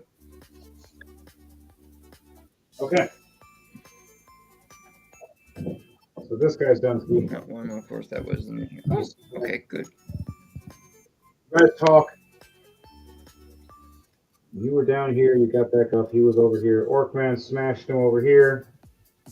Princess was watching here. As that was happening, though,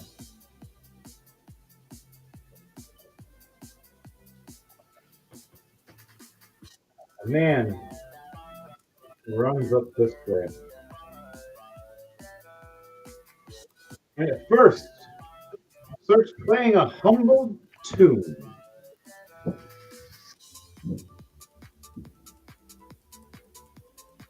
I want Jordan, or both your characters, to roll a charisma save, and for Chris for your Grismont, and for the Princess Ophelia. All roll a charisma save with disadvantage for not knowing this was happening. All right, roll a 19, charisma save. 19 minus 1, 18. I gotta check me. All right, you're both white. All right, who am I on first? All right, Merrick. Okay, so you said wisdom save? No, this is a charisma. Oh, charisma save. Gotcha. Okay. All right. Okay, this one is Merrick. So,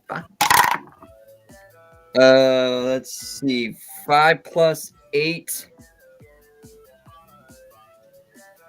13 for Merrick. As for Valor,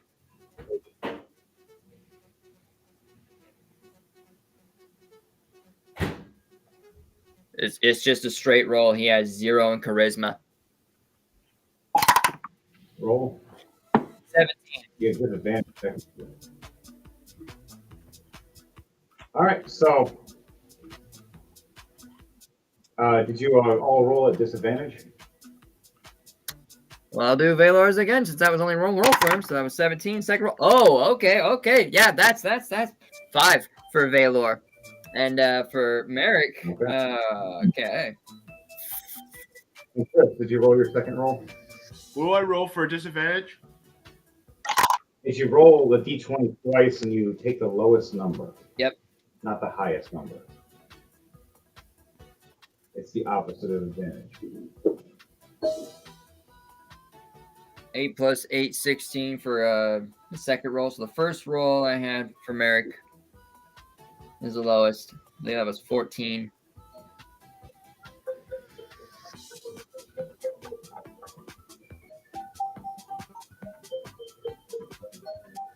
Valor had a straight 8. I remember. No, So, 5. while this is happening, you guys hear a humbling tune. No, 13. Anything under a 16, you are now randomly soothed and non-aggressive, but dizzy for one turn. Now you have to roll disadvantage if anybody is talking or attacking you for one turn. There in that hallway. Is all you hear is my humble abode. I don't care who you are. The queen is asking for your heads. When I get you, I'll present them to her and pet her purple pretty head. Now you're dead. As he sings this, he pulls out his rapier. As he puts down his lute, puts it to his hip, and walks right up to the princess as all of you are standing there. Who rolled over a 16 out of their disadvantage? I mean, Valor hit 16. Taylor is the only one technically. Oh, wait, that was his third roll. His second roll was. Never mind. Mine was Never an mind. 18. Dark Trooper. What was your disadvantage rolls?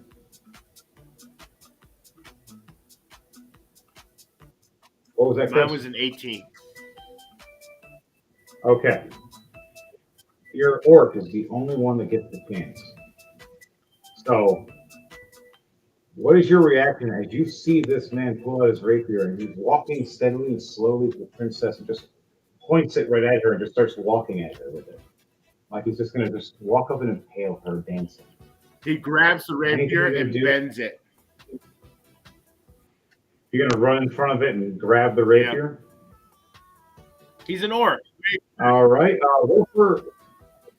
Roll for acrobatics or athletics to see if you're fast enough to run there with let's just do a straight roll.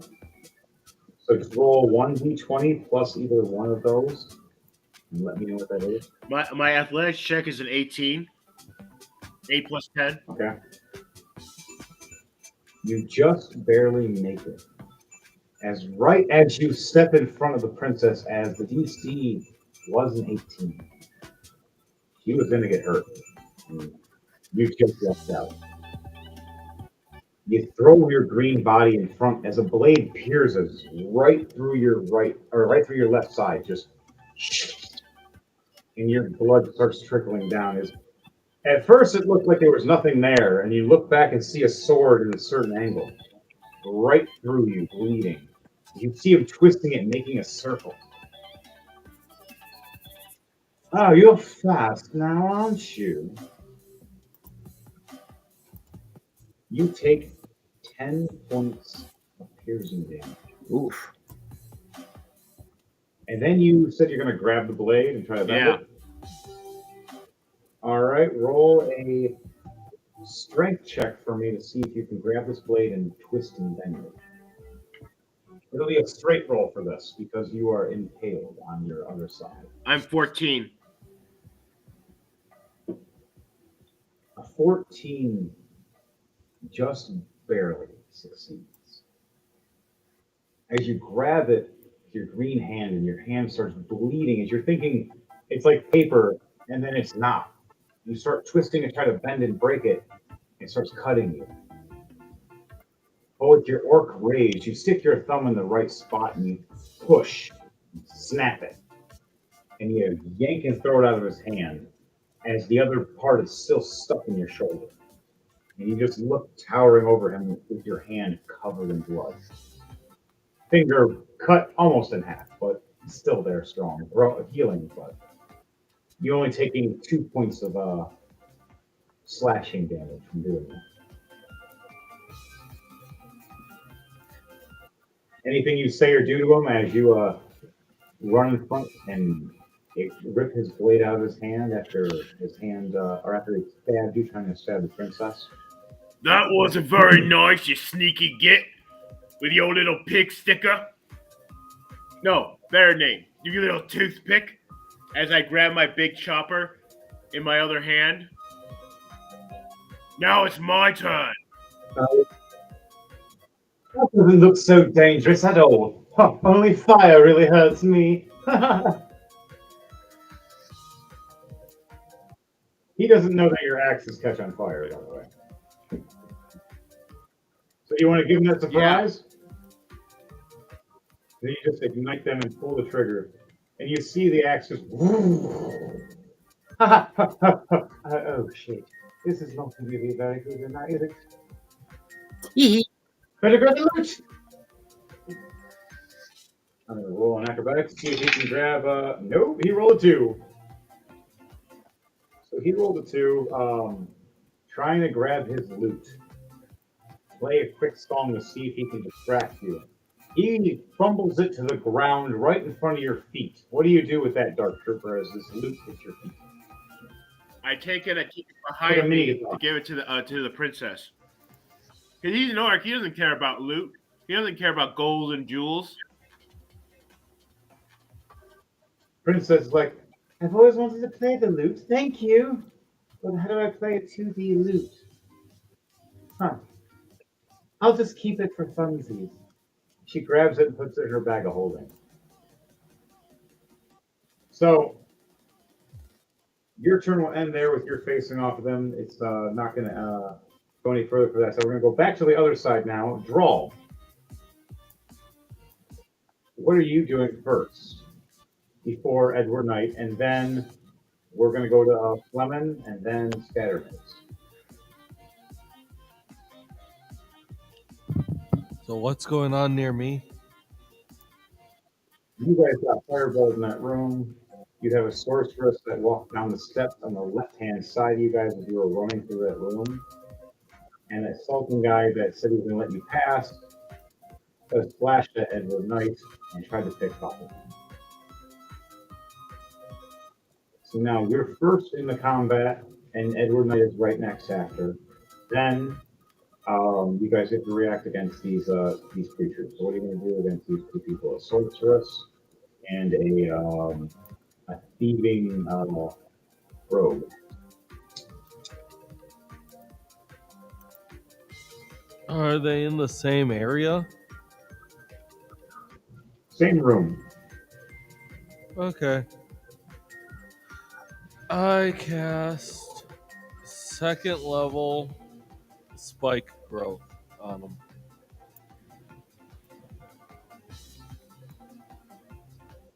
Second level spike throw. Mm-hmm.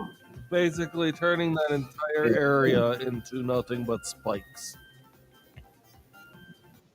Oh.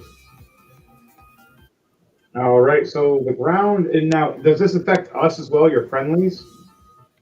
Because we're all standing in the same room. It's literally the ground. It's a 20-foot radius. That's why I asked if they were next to each other. They are within the same room, which is still within 20-foot radius. So are we. The whole room engulfs and sputters around all of us. Note to self: do you want to warn everybody not to move, or Those that can fly, fly. Otherwise, stay still. the sorceress says, "Good to know." As you see that He's levitating. Droll's actually hovering. Yeah, they're all hovering. As you see the sorceress that blasted, you guys start hovering as well. And Edward hovers as well. Okay.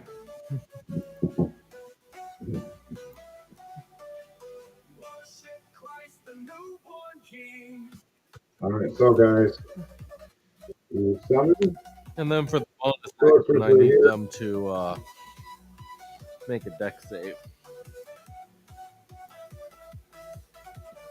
Give me a second. Here you go. Deck save for both of them. 18 plus 2 for one, so 30, 20, and the other one's a 6 plus 3 and 9.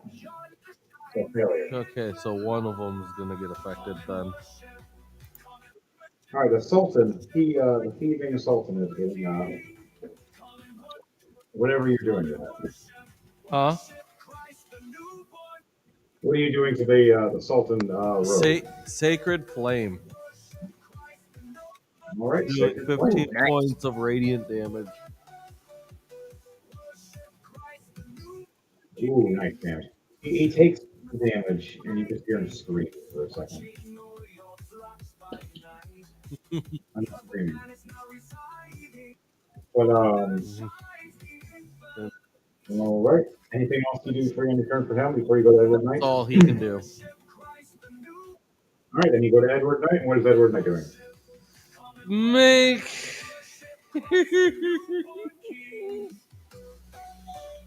I'm gonna have him make a deck save.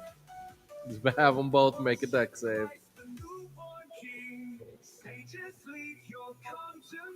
10 plus 4 and 9 plus 2. So 12 and 14. Yeah, they both fail. To my second level flaming sphere. Taking 8 points of fire damage.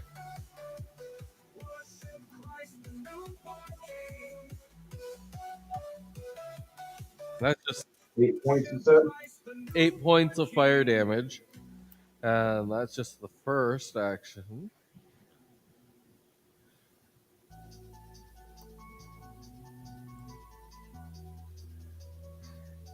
Next,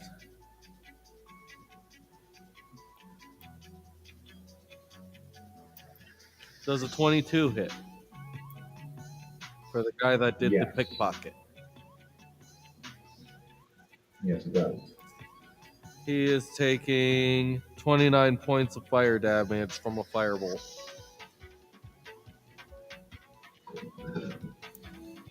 How do we do this?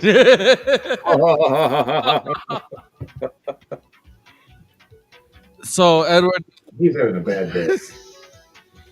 Edward just looks around and is like, he looks back after he gets attacked and is just like, really?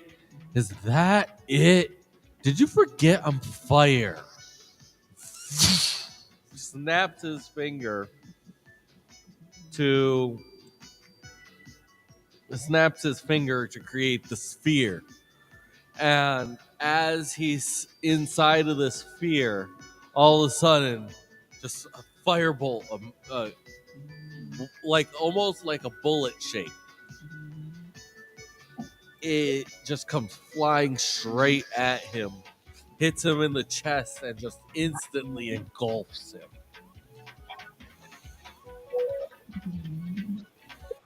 And all you see left is your bag that you stole. It's the ground. As the rest of them disintegrates. And goes paper to a flame. And for the final move, does 23 hit the other one? Oh yeah, she is not expecting us. What are you hitting? With? Doing 22 points of fire damage from another firebolt. You hit her as a fire sorceress. She takes 11 bucks. So. She raises her hand up and absorbs some of it and looks at you. Looks like you and me are probably in a standoff. Her eyes glow red. What are you gonna say to that if she says that to you? It's like, so you are fire as well. Well, how about this then? As he holds acid splash. He holds his final action acid splash.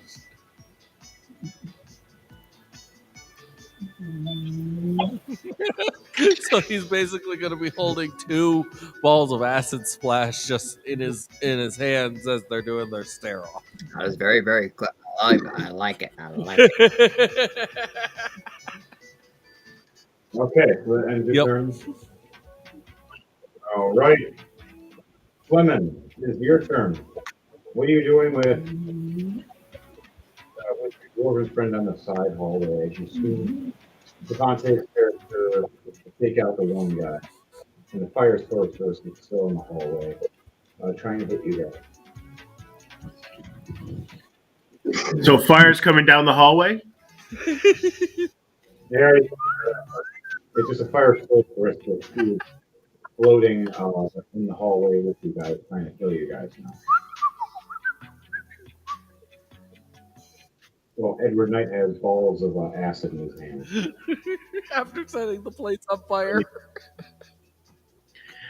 Right? Half the room is on fire, by the way. Are there any enemies nearby?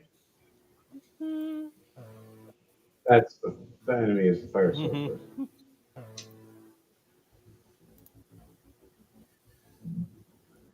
She just wanted to fireball to you guys earlier. Walked down the hallway, saw you all, and said, "Hey, cool, fireball." Fireball! I learned this one from old Lucky fiery that dragon Edward guy. is immune to fire. Trying to think what I can do. For him, it's like taking a bath.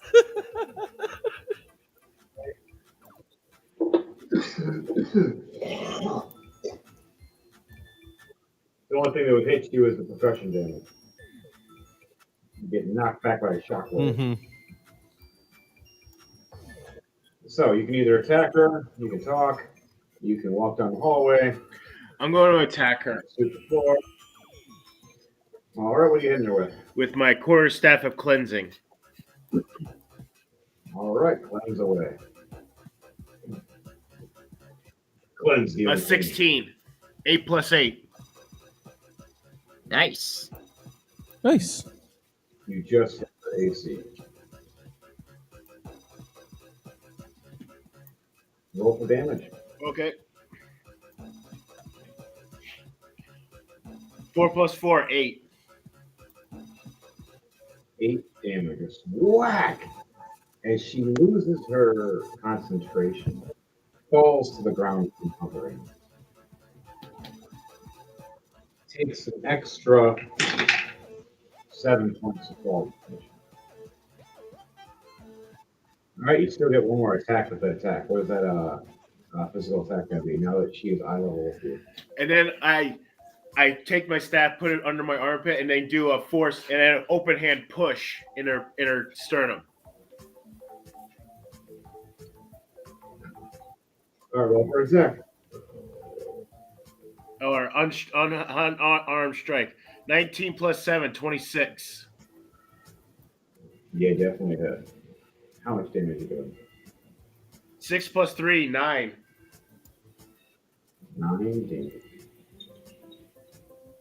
How do you want to do this? Oh, I literally, as I twirl my staff under my armpit, like really cool ways, and I just push right into like an open hand, push like sumo chop right in the middle of her midriff, winding her. And just knocking the wind out of her, she's just gasping for air, trying to breathe, and she can't. And she was stepping back, realizing she looks down. The lower part of her ribs is broken. That just made a She's like, comedy "Oh!" scene too. Right? And she just steps back, and just falls down. Her staff hits her in the face. I just picture it as we get into the standoff, and the next thing you know, we see this massive orc. Whoom! And I'm just standing there like, hmm? I'm gonna kick your ass. Whack, whack, whack. Damn. Huh. I take back what I was said. He's gonna kick your ass. That's not for you. Okay, Fleming, you still have a bonus action. What is that? I'll pull it. Good answer. All right, your turn is done for that. Now Scattermace walks around and looks around. So, I'm not sure what we do here, but I think we go forward. Good job killing everybody before I got here. I didn't have to shoot anyone. Yeah, save ammo. He just walks. Oh yeah, thank you, dwarf. You should clean that over there. That's what you dwarves are good for, you know. That's why high elves love you cleaning. Just walk past you. He's a dick, by the way. All right, back to the other hallway. Jordan, we have American Valor. Chris, we got Grismont. What are you guys doing down that hallway now? As there still is that bard staring off against the orc and you other two. We're going to start off with Jordan first. American Valor. yes.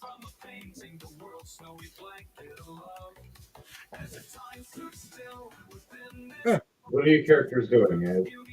You have that hostile bard, so. So Bard is a threat, eh? Yeah.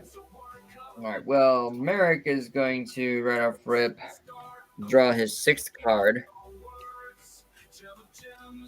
and he's gonna immediately use it right off rip, and it's the King of Hearts. He's gonna summon a knight and 4 guards before everybody.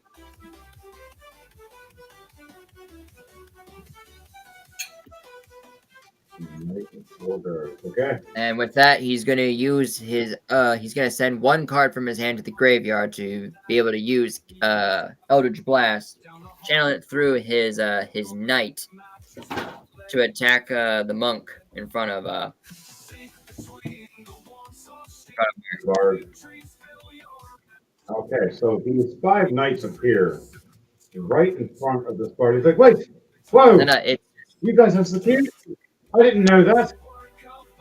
It's 1 knight and his 4 guards. That's what it is. But yeah, we'll just say five knights. They're just going off as pretty much just 5 guys. That's a +8 to hit. So it's 2 attacks that I get to do. 10 + 8, that's 18 to hit. All right, that's first attack. Second attack, 13 + 8, that's a 21 to hit. What? Eldritch Blast for a second. I can attack 2 times. Yes. You hit both times. All right. Okay, it's a 1d10. Where I put that bastard? There it is. 1d10 + 4. Okay, so the first attack was 8 damage. Second attack was also 8 damage. So a total of 16 altogether. 16 altogether? Yep. Okay. He's hurt, but he's not dead yet. That's fine, because that's where Valor comes in handy. All right, Valor it is. He's going to come running up to the guy with his quarterstaff, and he's going to go for a whack-whack. Okay. Let's say 6 to add on top of the d20. Come here. Let's use this one. Oh, okay. 16 plus 6, so that's 17, 18, 19, 20. 16 plus That's 6, 22. 22. You hit. How much damage? All right. It's a 1d8 plus 2. That's a 8 plus 2, so 10 points of damage. How do you want to do this? Woo! So Merrick gets his 5 cards out, draws his 6th card, gets out his knight and 4 guards, channels his Eldritch Blast to have his knight run up towards this bard, give him a good whack, like crisscross, and out Yeah. of nowhere, Crisscross. Valor comes swooping around, staff wide on the side, like doing like a big sprint run from like a curve run. Spins his quarterstaff in the air like as if he's making a pizza. Grabs his staff, swings it down, and just clobbers the bard square across the head. He goes from standing up from being hit by a knight to his head's now been planted to the ground.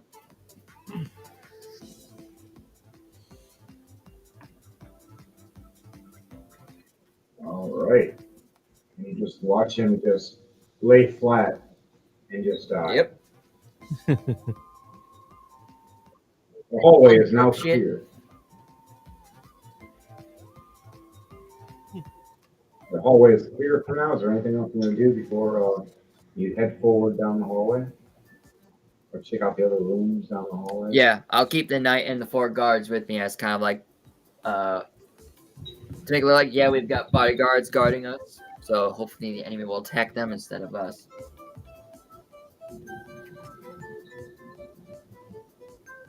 Other than that, that's all Valor's got for now. He's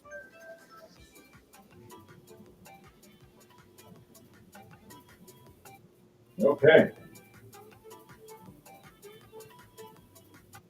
Now that we have that set up. Grismont, what is Grismont doing? Do I still have that blade in my shoulder? Yeah. Grismont very abruptly just rips it right out of his shoulder. Okay,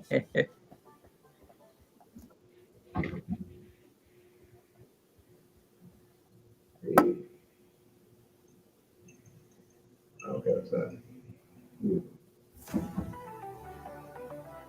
And use one of my greater the healing potion that you get that weirdo gave me. All right, take the potion and you roll what it says in the stats. It says you gain a D4 plus 4 hit point when drinking this potion. All right, so you do that, and that's what you get.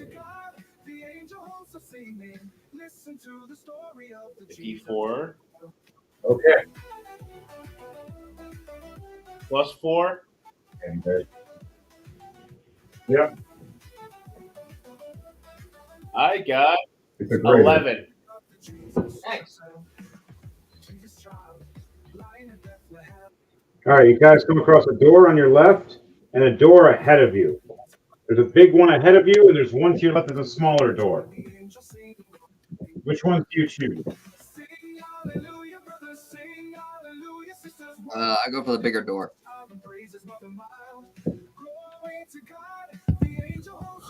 Droll goes for the larger door, but Edward goes for the smaller door.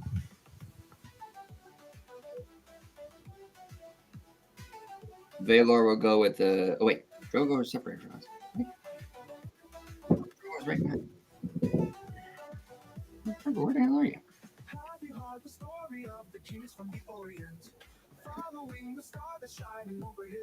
Is there a third door?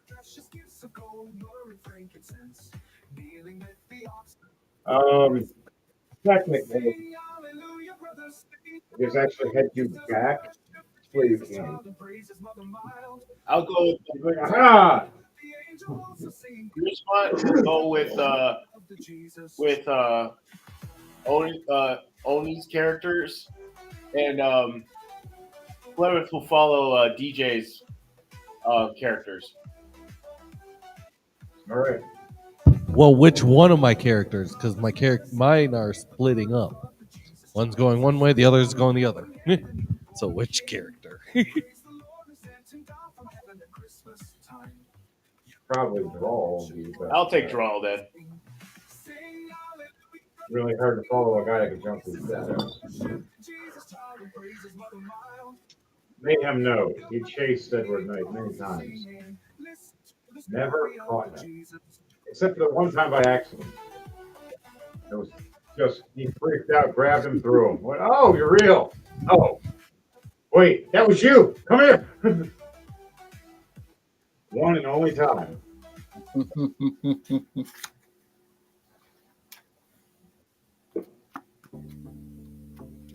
So, you guys see a big door, big wooden door. Two black handles. This is for the guys in the main hallway. For the smaller hallway, you see a smaller door. And you see a weird stairwell. So, what is the guys in the main hallway doing? Are you going to try to picklock that door, open it anyway? Or are you going to try to go down one of the other side doors? There's like two side halls that can end through different doors.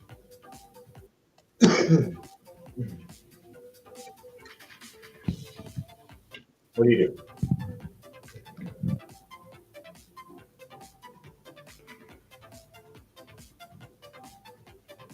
You try to inspect the door, or you guys want to go down the other hallway? And for the other team, you want to go down that main door, and who wants to go down the side steps? I wonder, can DM, do you think my cards are able to walk through walls or no? They are an illusion after all. That is true. I say to a certain distance of AoE. They can't completely walk too far without you. Like, there's a Depending on the card. yeah, because in the rage, basically the card is how much range that card can go. But let me double check this card. Not this card. Let me double check the deck of illusions. I gotta be doubly sure what it can and cannot do.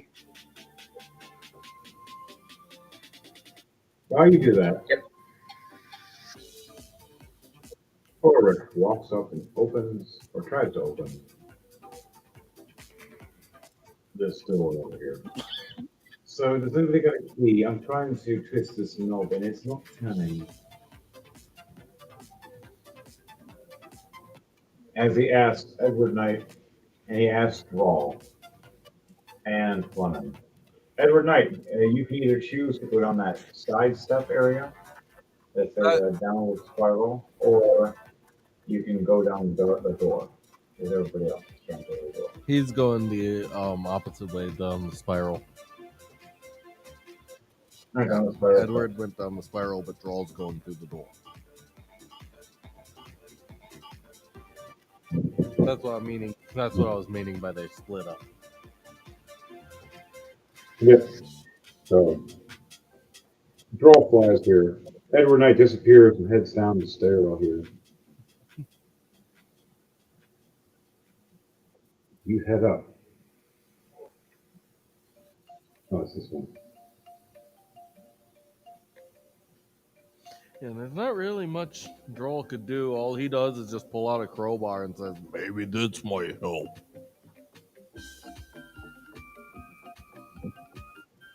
So we got a crowbar. Nobody got any lockpicks.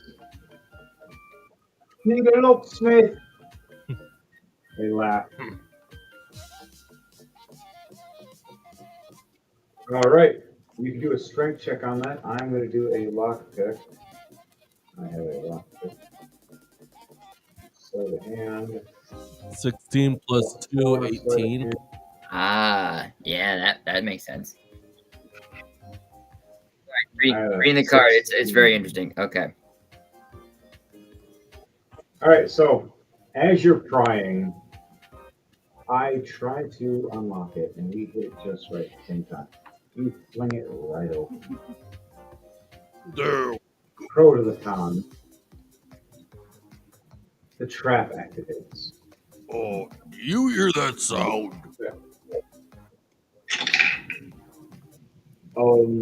That looks like a oh shit. You see a like a wooden boot with a steel platform at the bottom, fling right out. Really Oh fast. no. Smack right into both of you, taking 14 points of damage, launching us both 10 to 15 feet like ragdoll. Oh, Okay, that that was was a the bad most idea. painful boot I've ever seen. Did someone get the note of that shit? Ugh. What was that? All right, I got a minus 14 now. At 40 hit points, I'm gonna attack it. And we're not even halfway through. Crap. So she looks he looks over going, I think that was a bad idea not checking the damn door. Ugh. Door's open now with it's just a giant boot sticking out of it. Did you get the name of that elephant? I think it was good boots are awesome. My boots are not mine. By Puss in Boots Three Cats. Good single level. I mean, I don't listen to that stuff. I don't know what you're talking about. That boot hit me hard. All right. After that, guys, let's go back to the notes. Fleming, what are you doing if you see Drawl and or Scattermace get launched across the room by a big metal and wood boot? You both get launched against the room by a trap.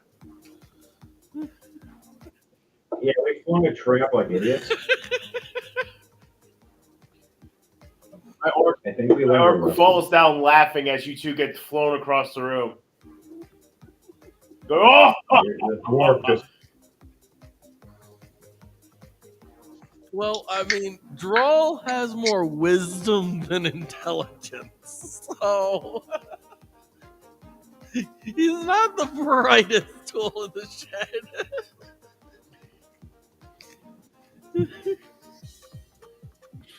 right. I'm not the sharpest crane in the store. I'm not even in the right category. I just thought of something really funny.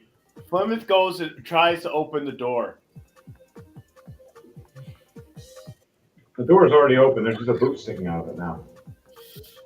It'd be so funny if you guys just did all that and then all I had to do was just open the door. Oh my God, try that. He walked right up, twisted the handle, and that's what started and activated the trap. And the second we opened the door, the boot activated. Okay, my dwarf walks over and checks you guys to make sure you guys are not dead. All right, well, we're injured. I'm at half health, and so I don't know how much. Draws at half as well. A little above We're half. both up. No, Here you no, go. Plymouth goes over and just goes. Healer. So Flev just goes over, and just starts you're right. nudging you with his boot, and he goes, "You guys dead yet?" oh, no, just beat up. As I cast Cure Wounds on both of us. Well, at least I don't have to carry you. Let's go. And then my dwarf starts walking towards the open door.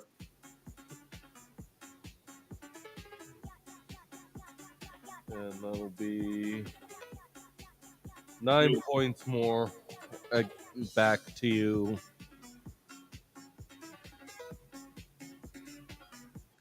Okay. And same to me. After that, those turns are done. Now we'll go to the next guys. The main door. We have Gizmot and Jordan's crew. with the princess. Wait, You guys gonna try did to inspect Edward and figure out literally the end up door? by himself then? Who? Did Edward end up by himself then? He is.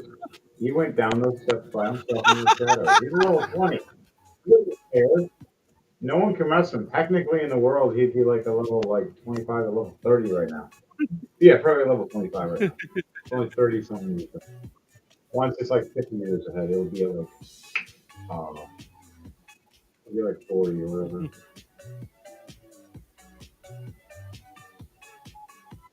So he's just heading down the hallway, not giving a crap because he knows he can just destroy anybody in the shadows. It's very dark down this hallway. You need to shoot. Luckily, he has dark vision, so That works perfectly for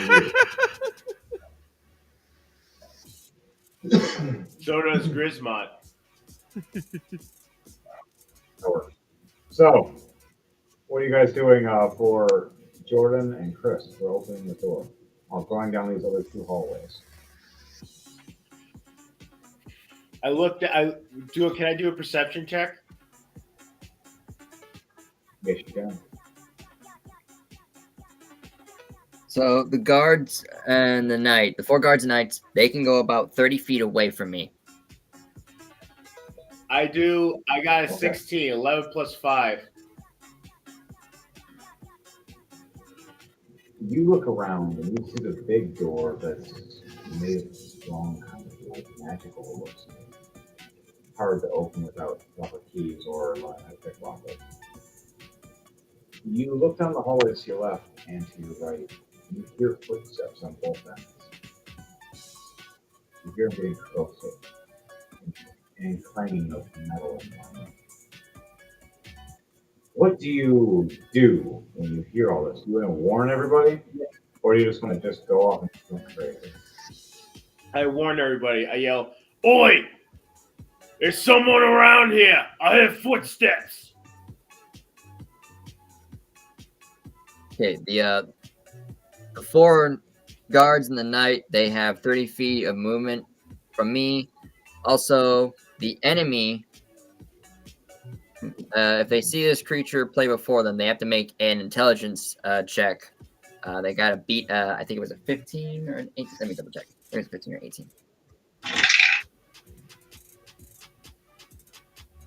Make a DC 15 intelligence or investigation check to see if they can Or they the can figure out this is an illusion. It's not a real creature. So 15. or the guy's walking down the hallway? Yep, from my knight to my guard. Or my knight. On the left side of the hallway, they roll 12. On the right side of the hallway, they roll 20. So which is which? Which hallway? Which guys went down which hallway?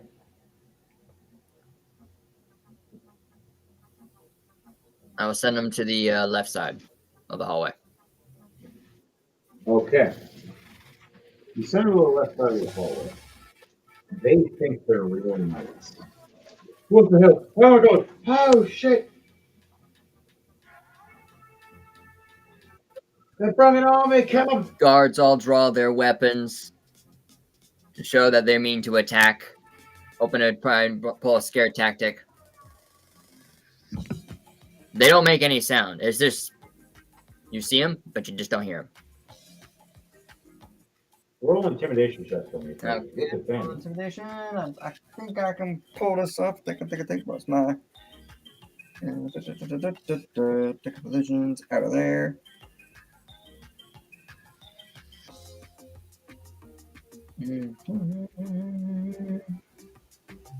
+4, cool. Oh, yeah, we're using this die first. Okay, so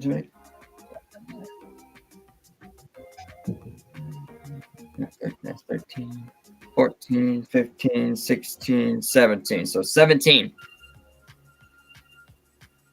13 plus 4.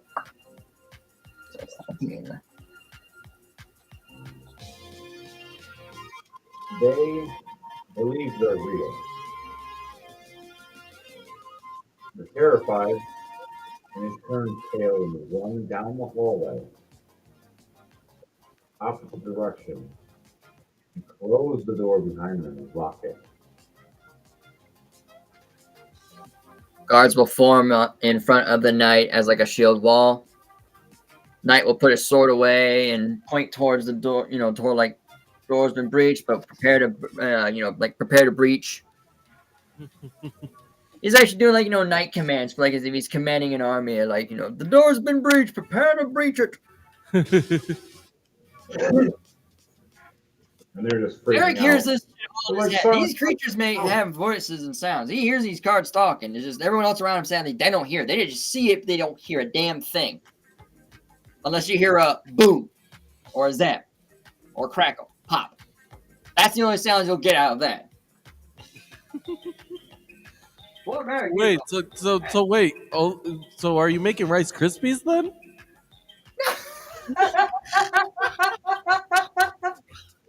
Light it. Are you able to say project your voice to them? Kind of like an arc node. You're casting a spell through them. Are you able to cast your voice through them? Yep. I like this character so much. So No, I'm technically, not making right. you can make them look like they're there, and you can make them project a voice by your control.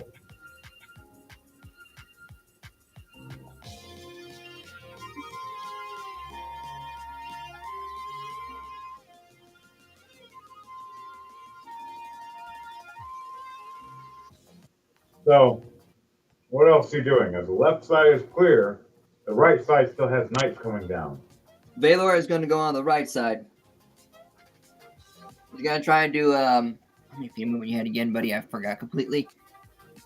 I know you got more feet movement than, Mary, come on. He has, how many feet movement?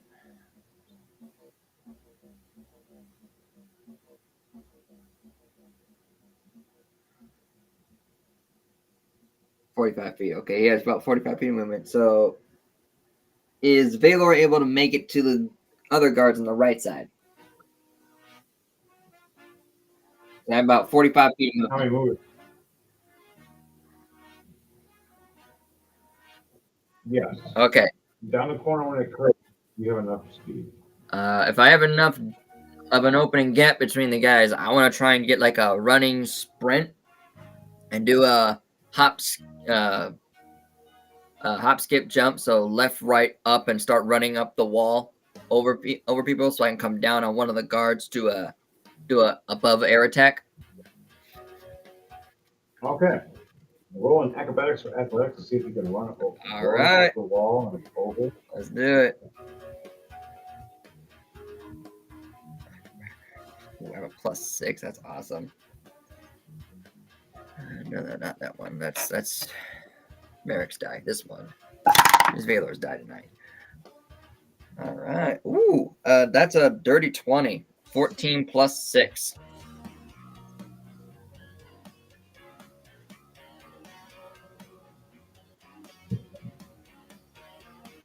+14 +6. Yep.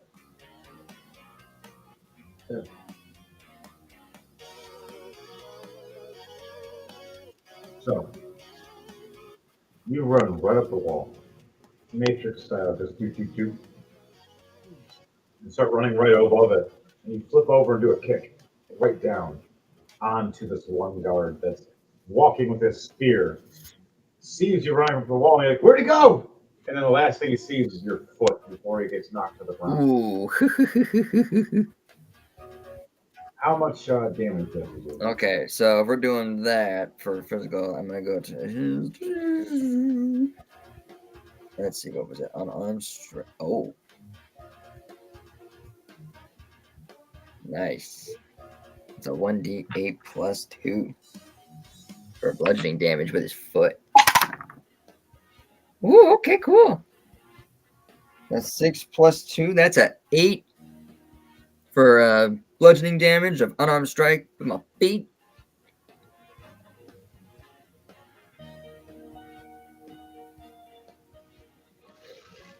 And I think I got one more action I can do.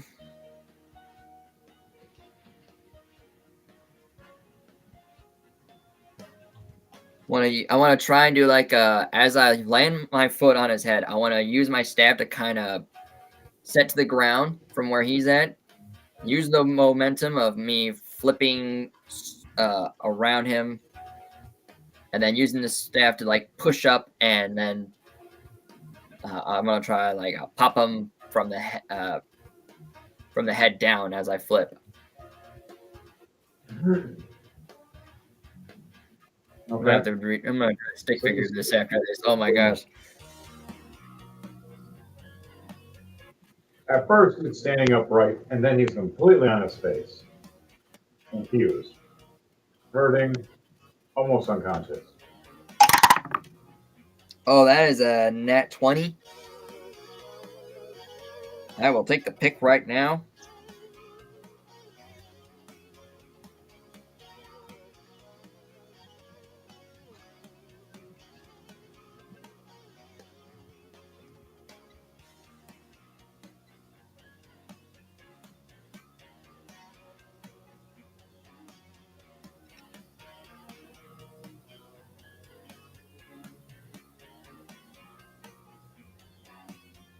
Okay, so All right, so he's taking is a 1d8. 4. All right, 5 plus 4. That's 9 points of bludgeoning damage. 9 points. Yep, 9 points. All right. He's not dead, but he's hurt, but not dead. Surprised more than anything. A little confused.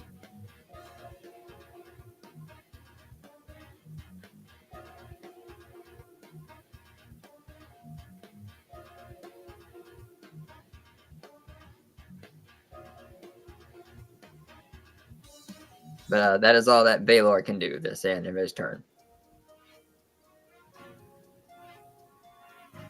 All right, you end your Yep. turn. Oh, I got. And all right, Grismot, you looked around, you checked the door. Baylor and your Merrick did their thing. Yep. Back to the other side.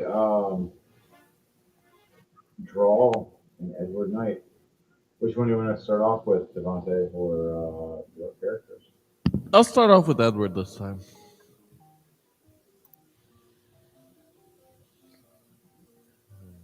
So I'm going to do a perception. See what I see. 19 plus 2, 21.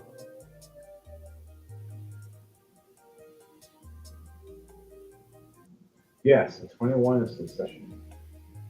Now, this is for a perception check? Yes. All right. You look over as you see through the door as you finally walk through it. You went down to the hallway for you instead of the night. You go down many steps, and it heads you down, then back up, then down, then up, and sideways for a second. A little confused on that one. And back to a normal steady flow. You head back up. You hear an opening room area and dogs cheering.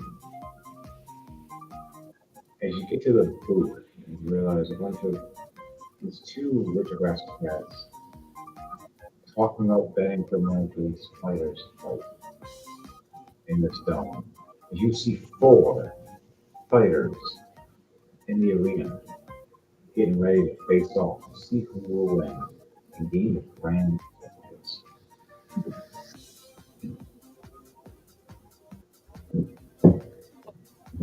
Well, that brings back. A barbarian. As Edward sees this, he just says to himself, well, that brings back memories. Then a big, giant man walking up with a giant spear going, "You must fight for my entertainment, or I will give you death. As the four men look over and look back and pull their weapons out, getting ready to fight each other, a gong rings off. And they all start fighting as you're sitting there watching. Now, do you just want to sit and watch, or do you want to do something? As you see the two aristocrats sitting in the crowd with you. I'll sit and watch for a little bit, keep an eye and see what's going on. Okay. I'm going to roll for the four guys for a second, and then I'm going to shift over to the other guys. 4, 3, wow. 11, and 8. Okay. So, the barbarian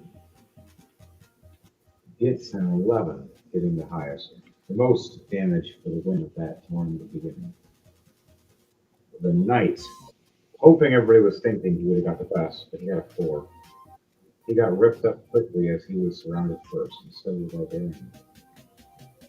8 and 3 for the other two, as they were cut down by the barbarian not too long after the knight. Barbarian stands victorious, holding his axe covered in blood, raging, screaming. She was sitting there watching as a maid person walks up and hands you some hors d'oeuvres and a drink, and you're just sitting there scrunching and munching. They know who you are. They know who you work for.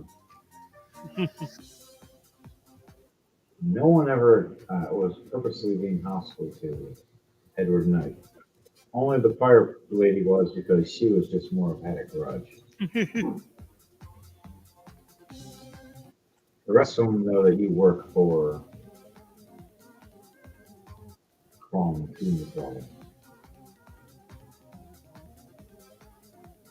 The perfect guy.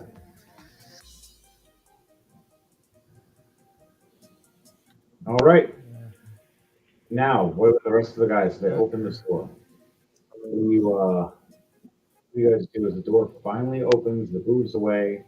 Fleming walking in, and then my scatter mace, and Devontae, your character for Brawl. Drawl is basically going to grab some debris next to him and use his cantrip light to create pretty much create a glow stick. So we at least have some light. All right. So you blow some lights That'll around everything. that'll give us 20 foot of bright light and 20 foot of dim light.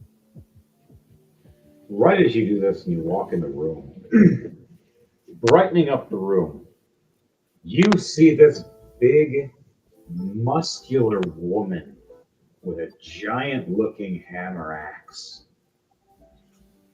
And she looks up smiling, with war paint across her face.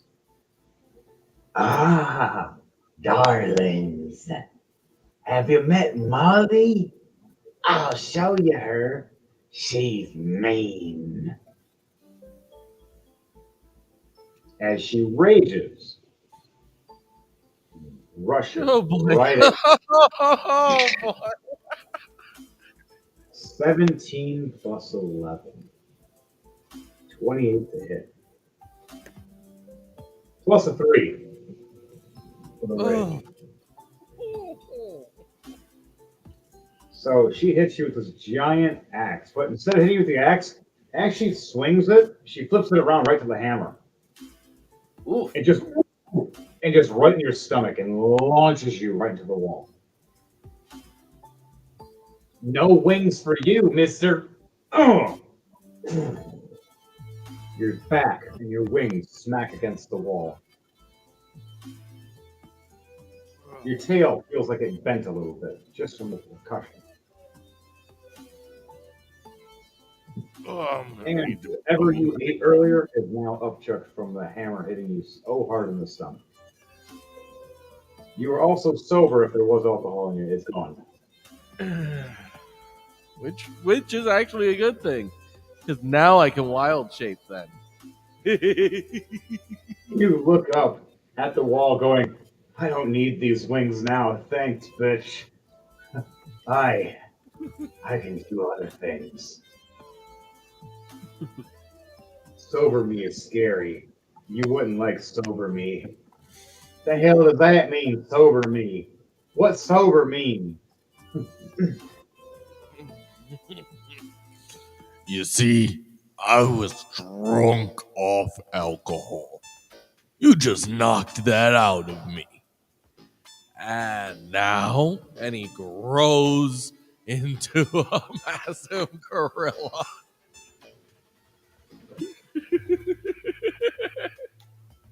What in the furry fuck is this? Oh my god! Druids, man, don't fuck with druids. Right? Piss one You off, they're hear- pretty damn scary. She smashed you here, and you just grew, and just right against the wall, she smacked from how big you got. Look at this, the size difference. Just we're just standing here at the edge of the doorway, watching, because that's all we can do. Is just sit here going, huh, wow, I forgot you even can do that. You have Oric going, bloody hell, that bloody bastard is a big ape now. I forgot when he's sober he can do shit. He's always fucking drunk. Isn't he our healer? Why did you heal me, you son of a bitch? I'm hurting! Heal the rich guy first.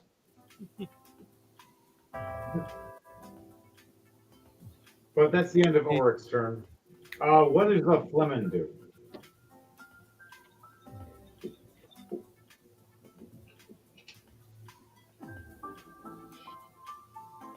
We'll get back to him.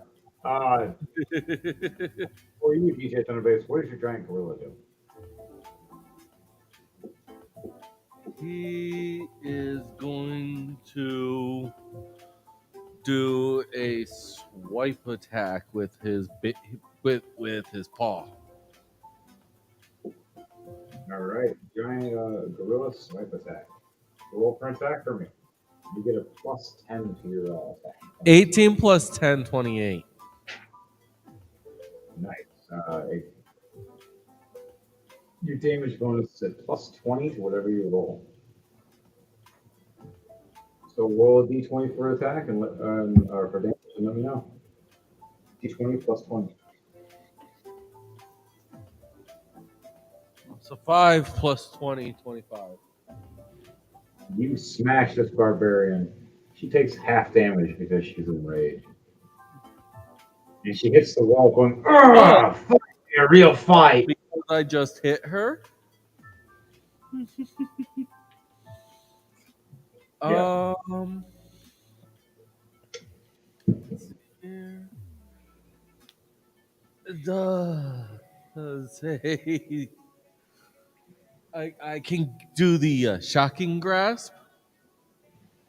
Since I'm a druid, I can still use my magic. Nice. 19 plus 3. 22 to hit. Nice.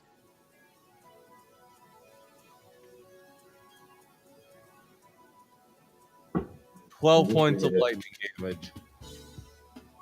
Now that goes straight through because it doesn't work for rage. She gets zapped. You see her skeleton for a split second as you zap her with your giant electric paw. One more swing from the other paw. Oh. And this one's a 19. It's a 29 to hit. Definitely. Okay. Okay.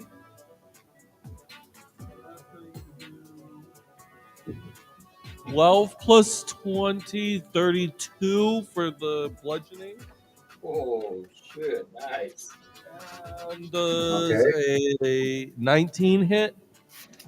19 goes there. Yeah, so all bludgeoning, though, and physical damage is halved for the rage. Yep. And that's 11 points of electric of lightning damage. But yeah, the lightning damage is severe. Mhm. Yeah, I was just doing all the calculations real quick. So Brawl just messed her up. She had no idea what was happening. She's not dead, but she was sitting there Then he- bleeding out. And then to end his turn, he just does a roar to the sky while doing the banging on while beating his chest. Nice.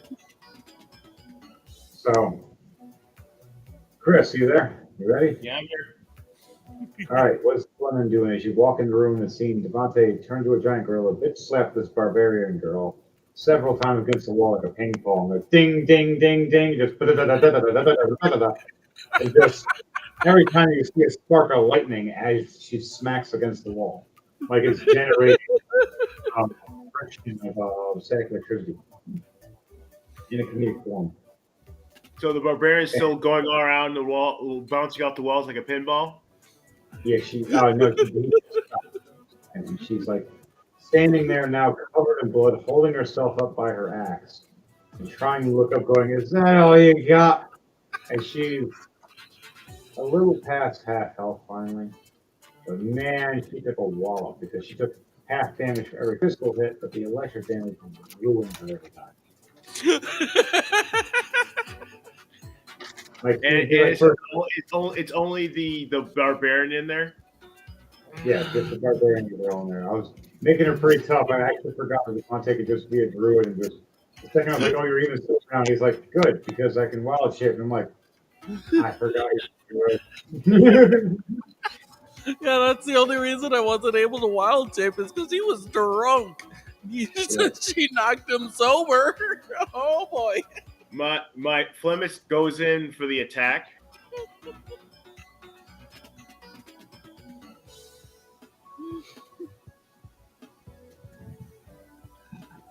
All right, roll for attack. He starts off Good. running towards her, sliding under her and trying to trip her, but using a staff. All right. I'll roll for attack.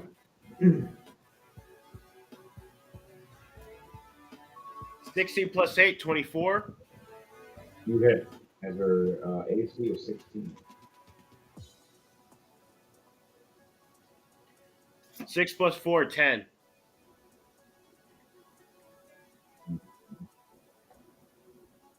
Okay.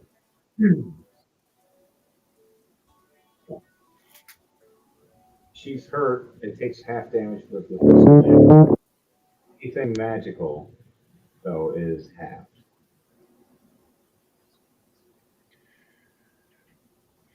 I'm sorry, Okay. anything have all magical is full. Got that backwards. As I slide under between her legs, I jump up and then kick her from behind her back of her head. All right, so you push her forward, back towards the as your back slides against the wall, as you finally land to your feet. He steps forward, covered in blood, turns around at you with rage and anger. Doing her ability now called Retaliation. Oh, crap. She rolled a nat 20 on you. Oh, I got a nat 20, damn. So she's hitting you with 14 times 2, so 28 physical damage with a giant axe just across your chest. And just, I'm going to give you a chance to either try to deflect or reflect half the damage. So roll for the acrobatics or athletics for your Fleming. You have to exceed at least 12 to take damage on this. If you kind of use your staff to deflect some of the blow. A 19 plus 7, 26. All right, so you take 14 points instead. If we deflect part of the glazing grazing axe slash across the chest. It hits that weapon first and then grazes you. It slices across you a bit. Also bleeding you for 4 damage.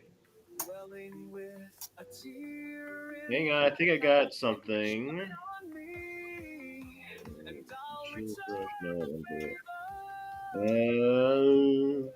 Defense braces. Wearer of this, the braces gain a 2+2 bonus on armor class. If the wearer is not wearing armor, which mine is not. Okay, that's good. All right, so that last point of damage, you're going to worry. Okay. Anything you say before you end your turn for that character? I can't think of anything. All right. The barbarian girl looks at you in rage as it screams in your face. Ah! Picks up her axe, wanting to smash it at you. And Ulrich Scattermates.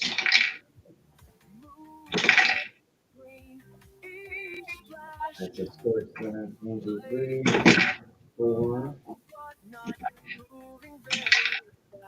Huh. So those ones will count. You see her scream at you at first. You hear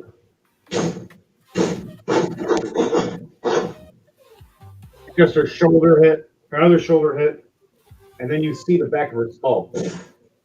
And then again, and then the rest of it, her head just comes right off in front of your head. And her body just drops to her knees and falls, blood pouring out, taking 80 damage from my 2 shots.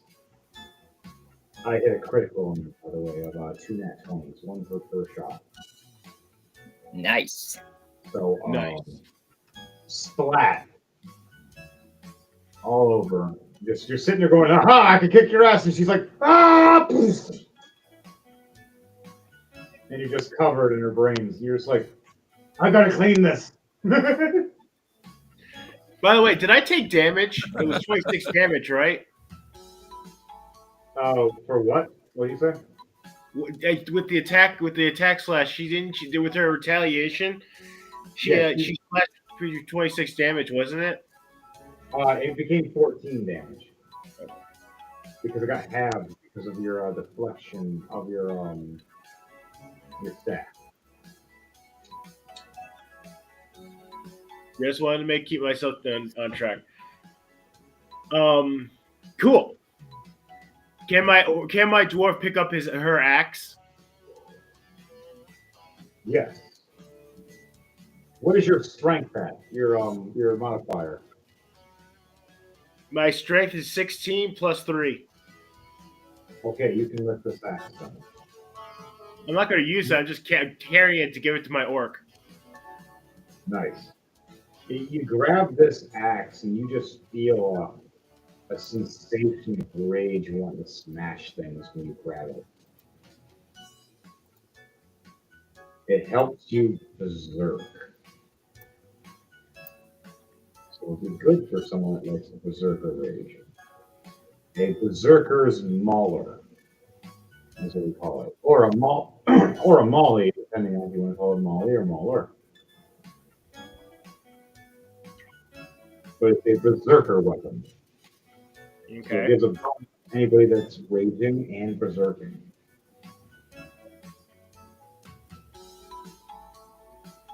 It's a unique weapon. I custom it. Okay, you pick it up. Orc Scatter Mace. So we go join Gorilla with a dwarf covered in brains, a dead barbarian chick. Super dead, I'm sorry. Had to. And we have to get through this other door. I really don't want to picklock it. He points his gun arm and just starts shooting at it. Oh, jeez. Yeah, we put it all in that one. He blasts the door and you see like 8 holes. But it's still standing, going, I'll give you this. I will spread the door. Whoever be behind it, though, I feel really bad for. As you hear as there was a guy standing behind that door waiting. Was waiting. Just got a bunch of holes right through him. And wood chips. Was not expecting that part. Okay. Now we're done with that room. Back to the center area. What are you guys doing? For Jordan and for Grisma. For Merrick and Valor first, and then Grisma after. All right, so the door that the knight and 4 guards were standing in front of, has that been opened? Or has it still been closed? Still closed. Okay, I want to try and use. Valor is not Valor. Merrick is gonna run up a little bit up closer towards the knights and 4 guards, and he's gonna try and channel a Eldritch Blast into the 4 guards and the knight, and they're gonna all do like a shield wall, run through, and try and bust the door open. Oh, like a weaving energy hit for the door. Yeah, but I got to discard a card for that. That's the only way I can make this work. So, All right, roll for it. And let me know.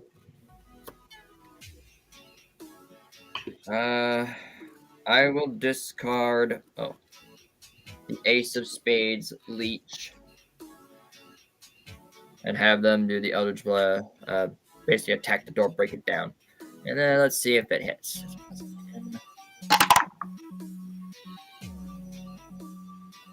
Ooh. 13 plus what was it? What was it again? 13 plus what?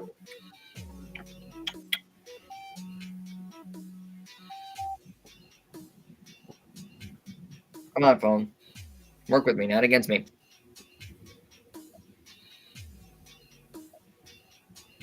Remember, folks, be sure to like, share, comment, and subscribe. Oh, What yeah. do Ooh, So, that's 21. 8 plus 13, 21. all you guys run for a shield bash against the door as they're looking through the holes going, what are they doing? Oh, no! They hit the door, and you see the door break and fall on top of them and squish them. Ah!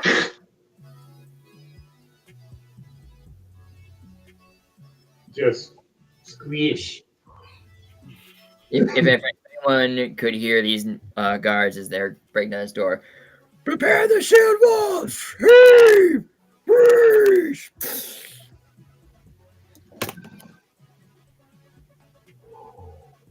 Victory.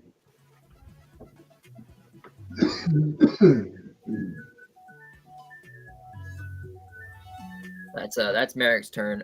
Valor is going to run up towards the next guard. Oh wait, no, the one that Valor attacked. Is he still standing? One of them still is, and the other one, there's 3 in that room altogether. Oh, there's 3 in that room altogether. Yes. Shit. Can I do? Am I able to? I think I could do it. Hang on. Monk dope shit moment.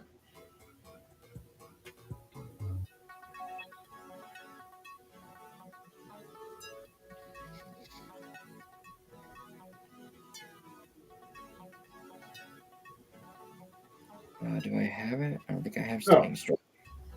While you're doing that, Princess Ophelia walks up to this door. Wait, no, I do. So, hey, jump it. That one, she fails completely. Has no idea what the hell to do with this door.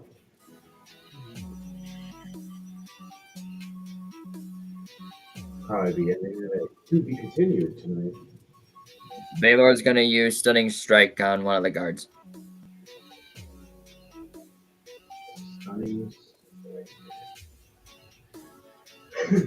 Okay. Roll stunning strike for me. All right, I gotta use a key point for my attack. It's basically I'm doing an attack on the guard, and I'm spending a key point. It's stun my opponent, but it's a con saving throw for you. So for you, it's a DC of 10. Well, I rolled a 10 plus 8, so that's 18 to hit. You hit. All right, then you gotta make a DC of 10 for Constitution saving throw. 5 plus 1, 6. All right, he fails. He is now stunned. He's just standing there clenching his spear and his shield and can't move. You said there was another guard next to him? Yes, like a girl with daggers. Quarterstaff. Do a spin around the guard I just stunned, twirling the staff from behind my back. And as I spin towards the girl, I'm gonna use the butt end of the stick of the quarterstaff to just up the chin. All right, roll for the attack. All right, plus 8. All right, 12 plus 8. 12. Oh, that's dirty 20. Jeez, math. 12 plus 8, dirty 20. How much damage you do? With the quarterstaff.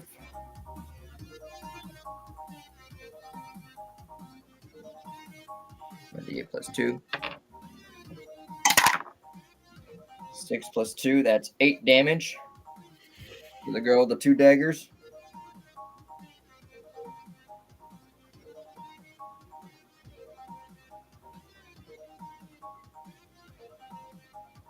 All right, not bad, but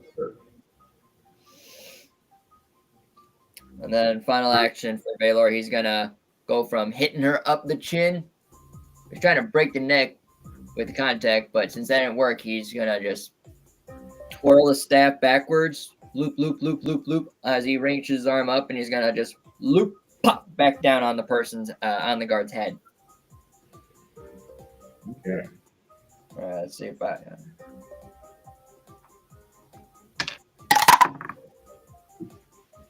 Woo! Quarterstaff 18. 19, 20, 21, 22, 23, 20, 24 to hit. Definitely a hit. 8 plus 2, that is 10 points of damage.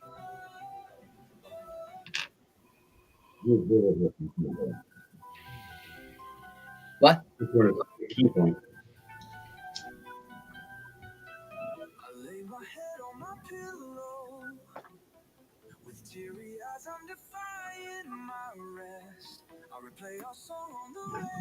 What do you want to do, As Jordan? the song is now starting, I would like to formally announce that the new album, Challenge Every Obstacle, is now available on all streaming platforms as of now.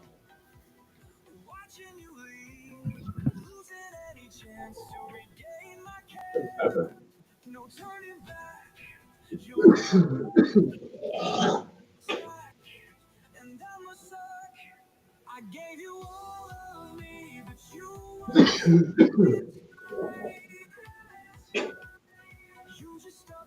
So, what are you doing from this point? After that, with both your characters, Jordan, is that everything for both of them? That's it. That's all they got. All right, Grismont, what are you doing for your orc with this door? If the princess tried to open it, she clearly failed.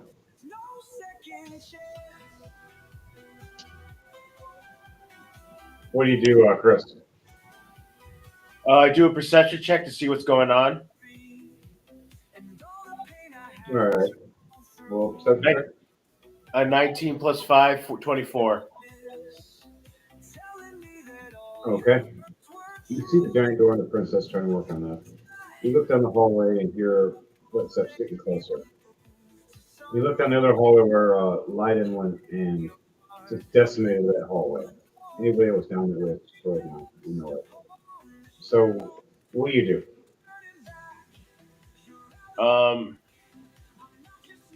So the princess is okay, right? She's okay. She's just trying to open this big door to get through. I go down the opposite, the other passage to see to check out the footsteps. All right. You head down that way. Right as you head down there about 15, 20 feet, the guard comes there in the front. you. I want you to roll an athletics against me and see who rolls faster. 11 plus 10, 21. Okay. 19 plus 5. 24. Right as you swing down with your axe, he shield bashes your axe against the wall and takes a spear right to your shoulder. It just grazes and rips your shoulder, giving you 17 points of piercing damage to your shoulder. As you're fighting a high level knight against you. All right. What are you going to do now? As you have one action left, and that's what you can do. I enter rage mode. All right, you're going to rage. You scream. Hell yeah.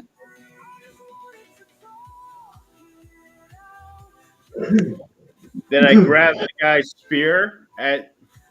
Is the spear in my shoulder or just grazed it? Yeah, it's in your shoulder. It was grazing, but then as I rolled for the hit, it actually went for a going. So it stabbed into your right shoulder. So both your right and your left shoulder are both technically spears. I grab with my other hand, pull the guy towards me, and then bash his head in. Yeah. Roll for attack, please. Unarmed attack or this is a strength check. You get a strength. 10 plus 10, 20. All right. How much damage are you doing? Roll for damage to do your strength damage. Your strength 4 plus a d20.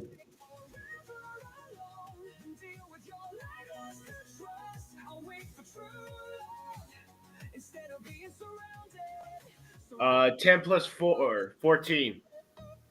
All right, it's 14 damage. He's not dead. You just messed him up. His armor, his helmet just encaved in with it. Okay, so at the end of your turn.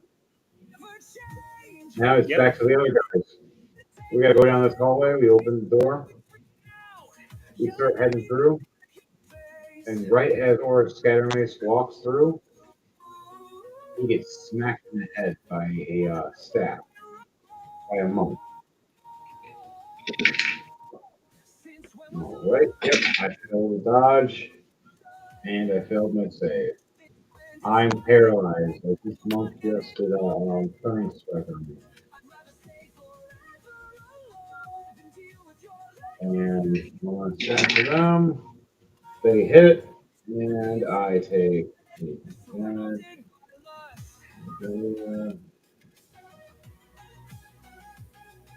Okay, I'm hurt. Oh, I'm hurt. I'm very hurt. Okay, what are you guys doing for the giant gorilla and for the plummet?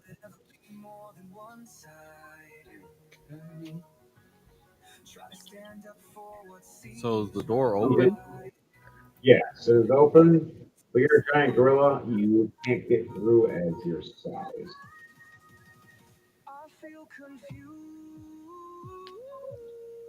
What I'm wondering is, what is the wall made of?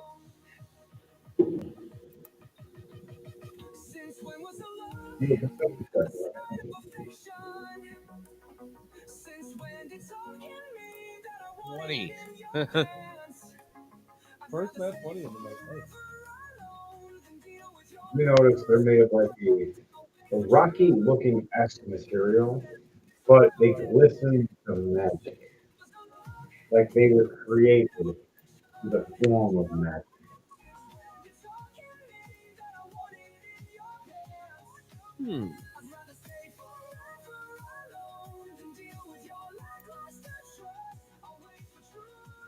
All right, anything else you do? Guess I'll just get out of the gorilla form then. I can't. All I right, can't you go the back door to normal otherwise. now.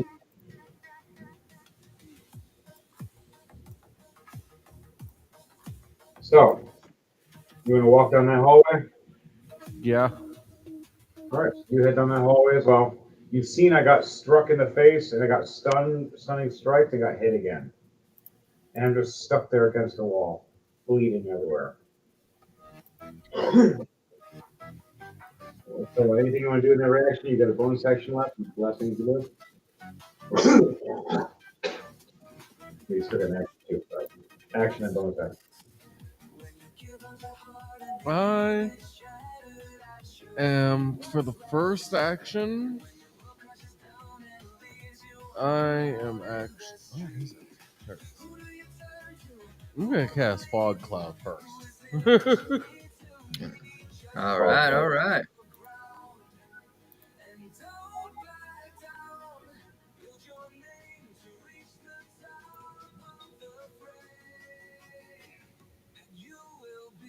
And then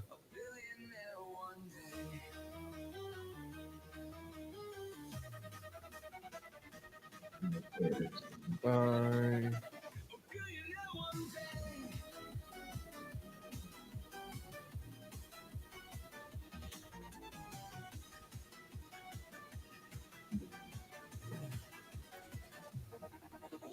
Okay.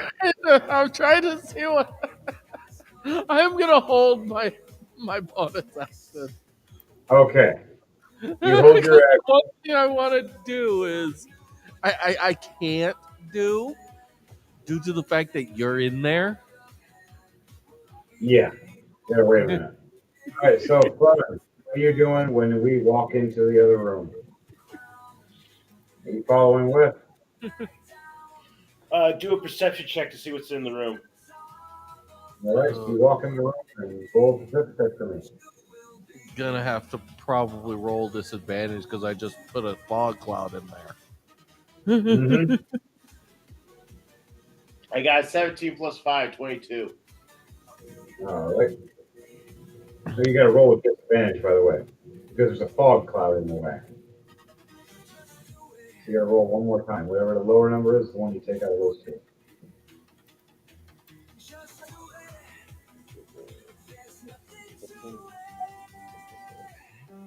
That's what I want. 8 plus 5, 13. 13 is the one you take then. You see a cloud ahead of you, and you see a shadowy figure that you swear is Thrall. You hope is Thrall.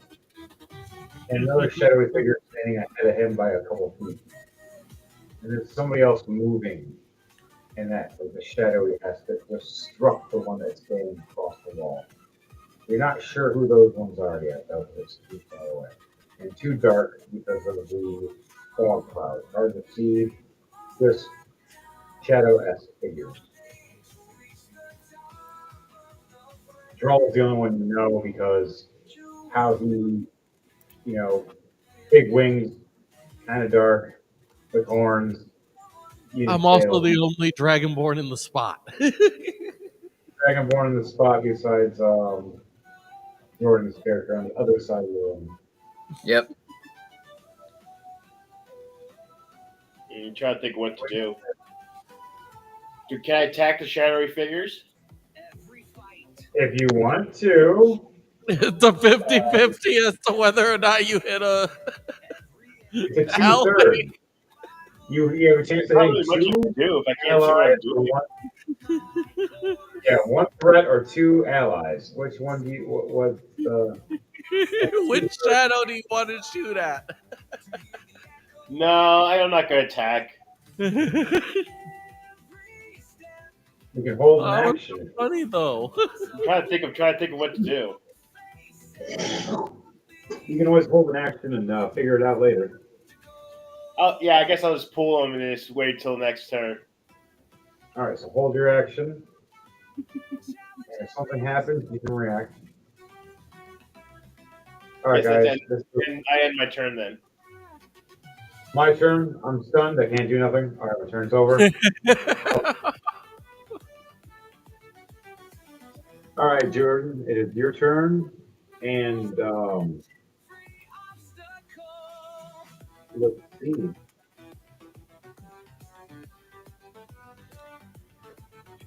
What is going on with Edward? Yes. Let's go back to let us go back to that word. Yeah, go ahead. So you sat there watching the fight for a while, and you realize the same fighters keep popping back up, even though they died several times each. Different victors occasionally. It's more of a poll of like who out of the most wins, not who is the victor all the time. Mhm. Just overall. You start realizing the big monster is controlling some of this and making them all feel useless, or they die a horrible, gruesome death by him. Either die billions of times by each other, or die by him with very one horrible death.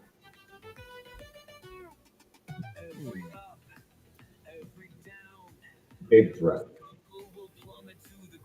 He laughs and chuckles as you look. Make your roll perception check to see if you see him or not. No. 9 plus 2, 11. No. As you look over, you don't see him. You look into the crowd. You, as you're doing this, looking over, the aristocrats behind you start talking and whispering. Talking to the maid as she walks down fast and drastically. You're looking over, watching the fight, and all of a sudden, these big eyes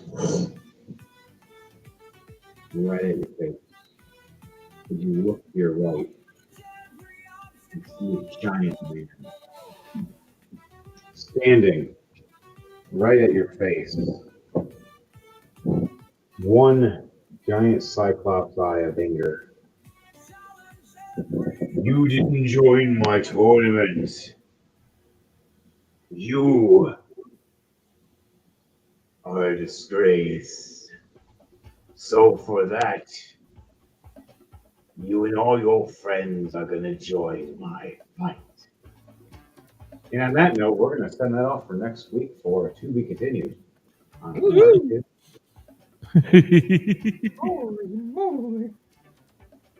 You guys are all in combat in some kind of formal way.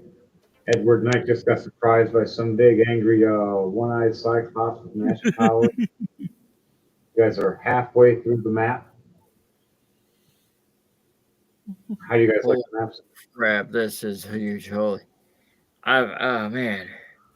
I can't wait. I gotta remember to keep these cards as they are. I can't forget. Oh, shit. Yeah, half your guys are messed up, half your guys are okay. Edward was just Or trying to enjoy a little relaxation, and now he's getting dragged into a fight. a very mean one. You didn't pay for your drinks. I thought they were free. Hey, don't blame me. They just started bringing them. I didn't ask. You also took everybody else's drinks. I Well, thought the then whole maybe train. you need to get better waitresses. What is this about? No tip but a butt pinch. Oh, hey,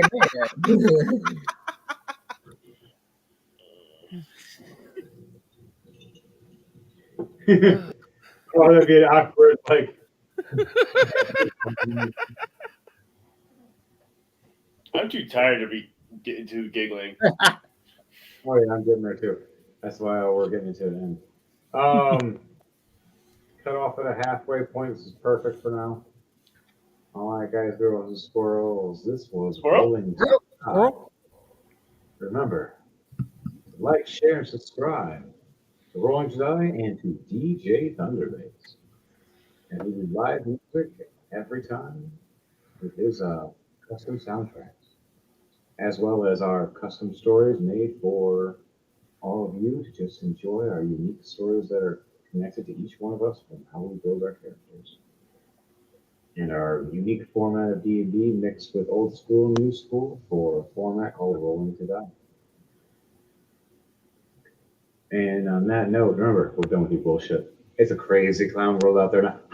To you all, and to you all, a good night. Anybody else want to say anything before we end this? Night Thanks, all. everybody.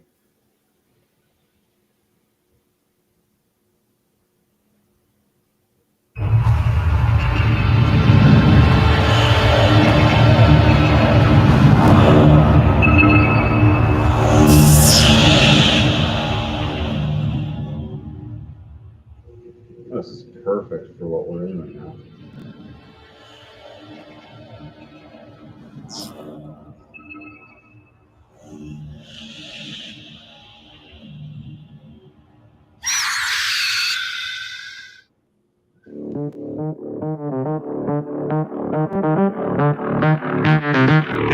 Take me away far from this rock. I want to travel the sea of stars from my home system to the world afar. As long as I'm gone, even if it's just a rush. Can you hear me? My pleas and prayers. Can you hear me? All the way out there. Can you hear me? Am I making sense? Can you hear me? Aliens.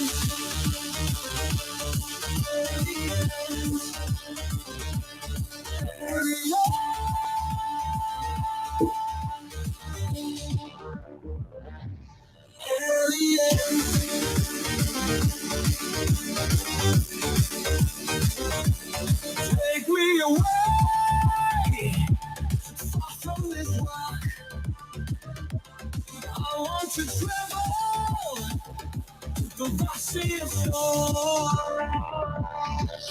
through the Milky Way and cruise to Andromeda. I'll never change the way to and fro. Can you hear me? My pleas and prayers. Can you hear me? All the way out there. Can you hear me? Am I making sense? Can you hear me? Alien.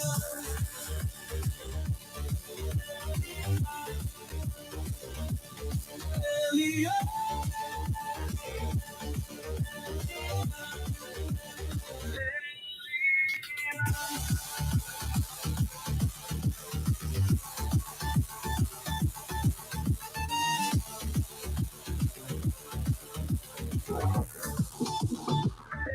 Aliens.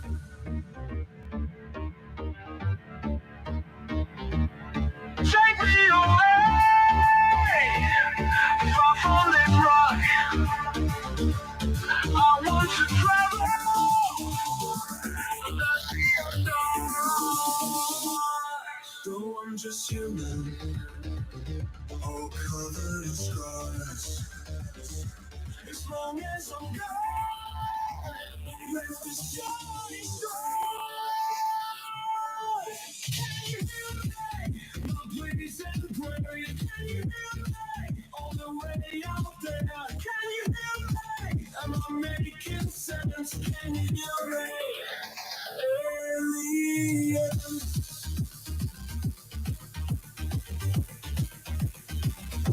Aliens.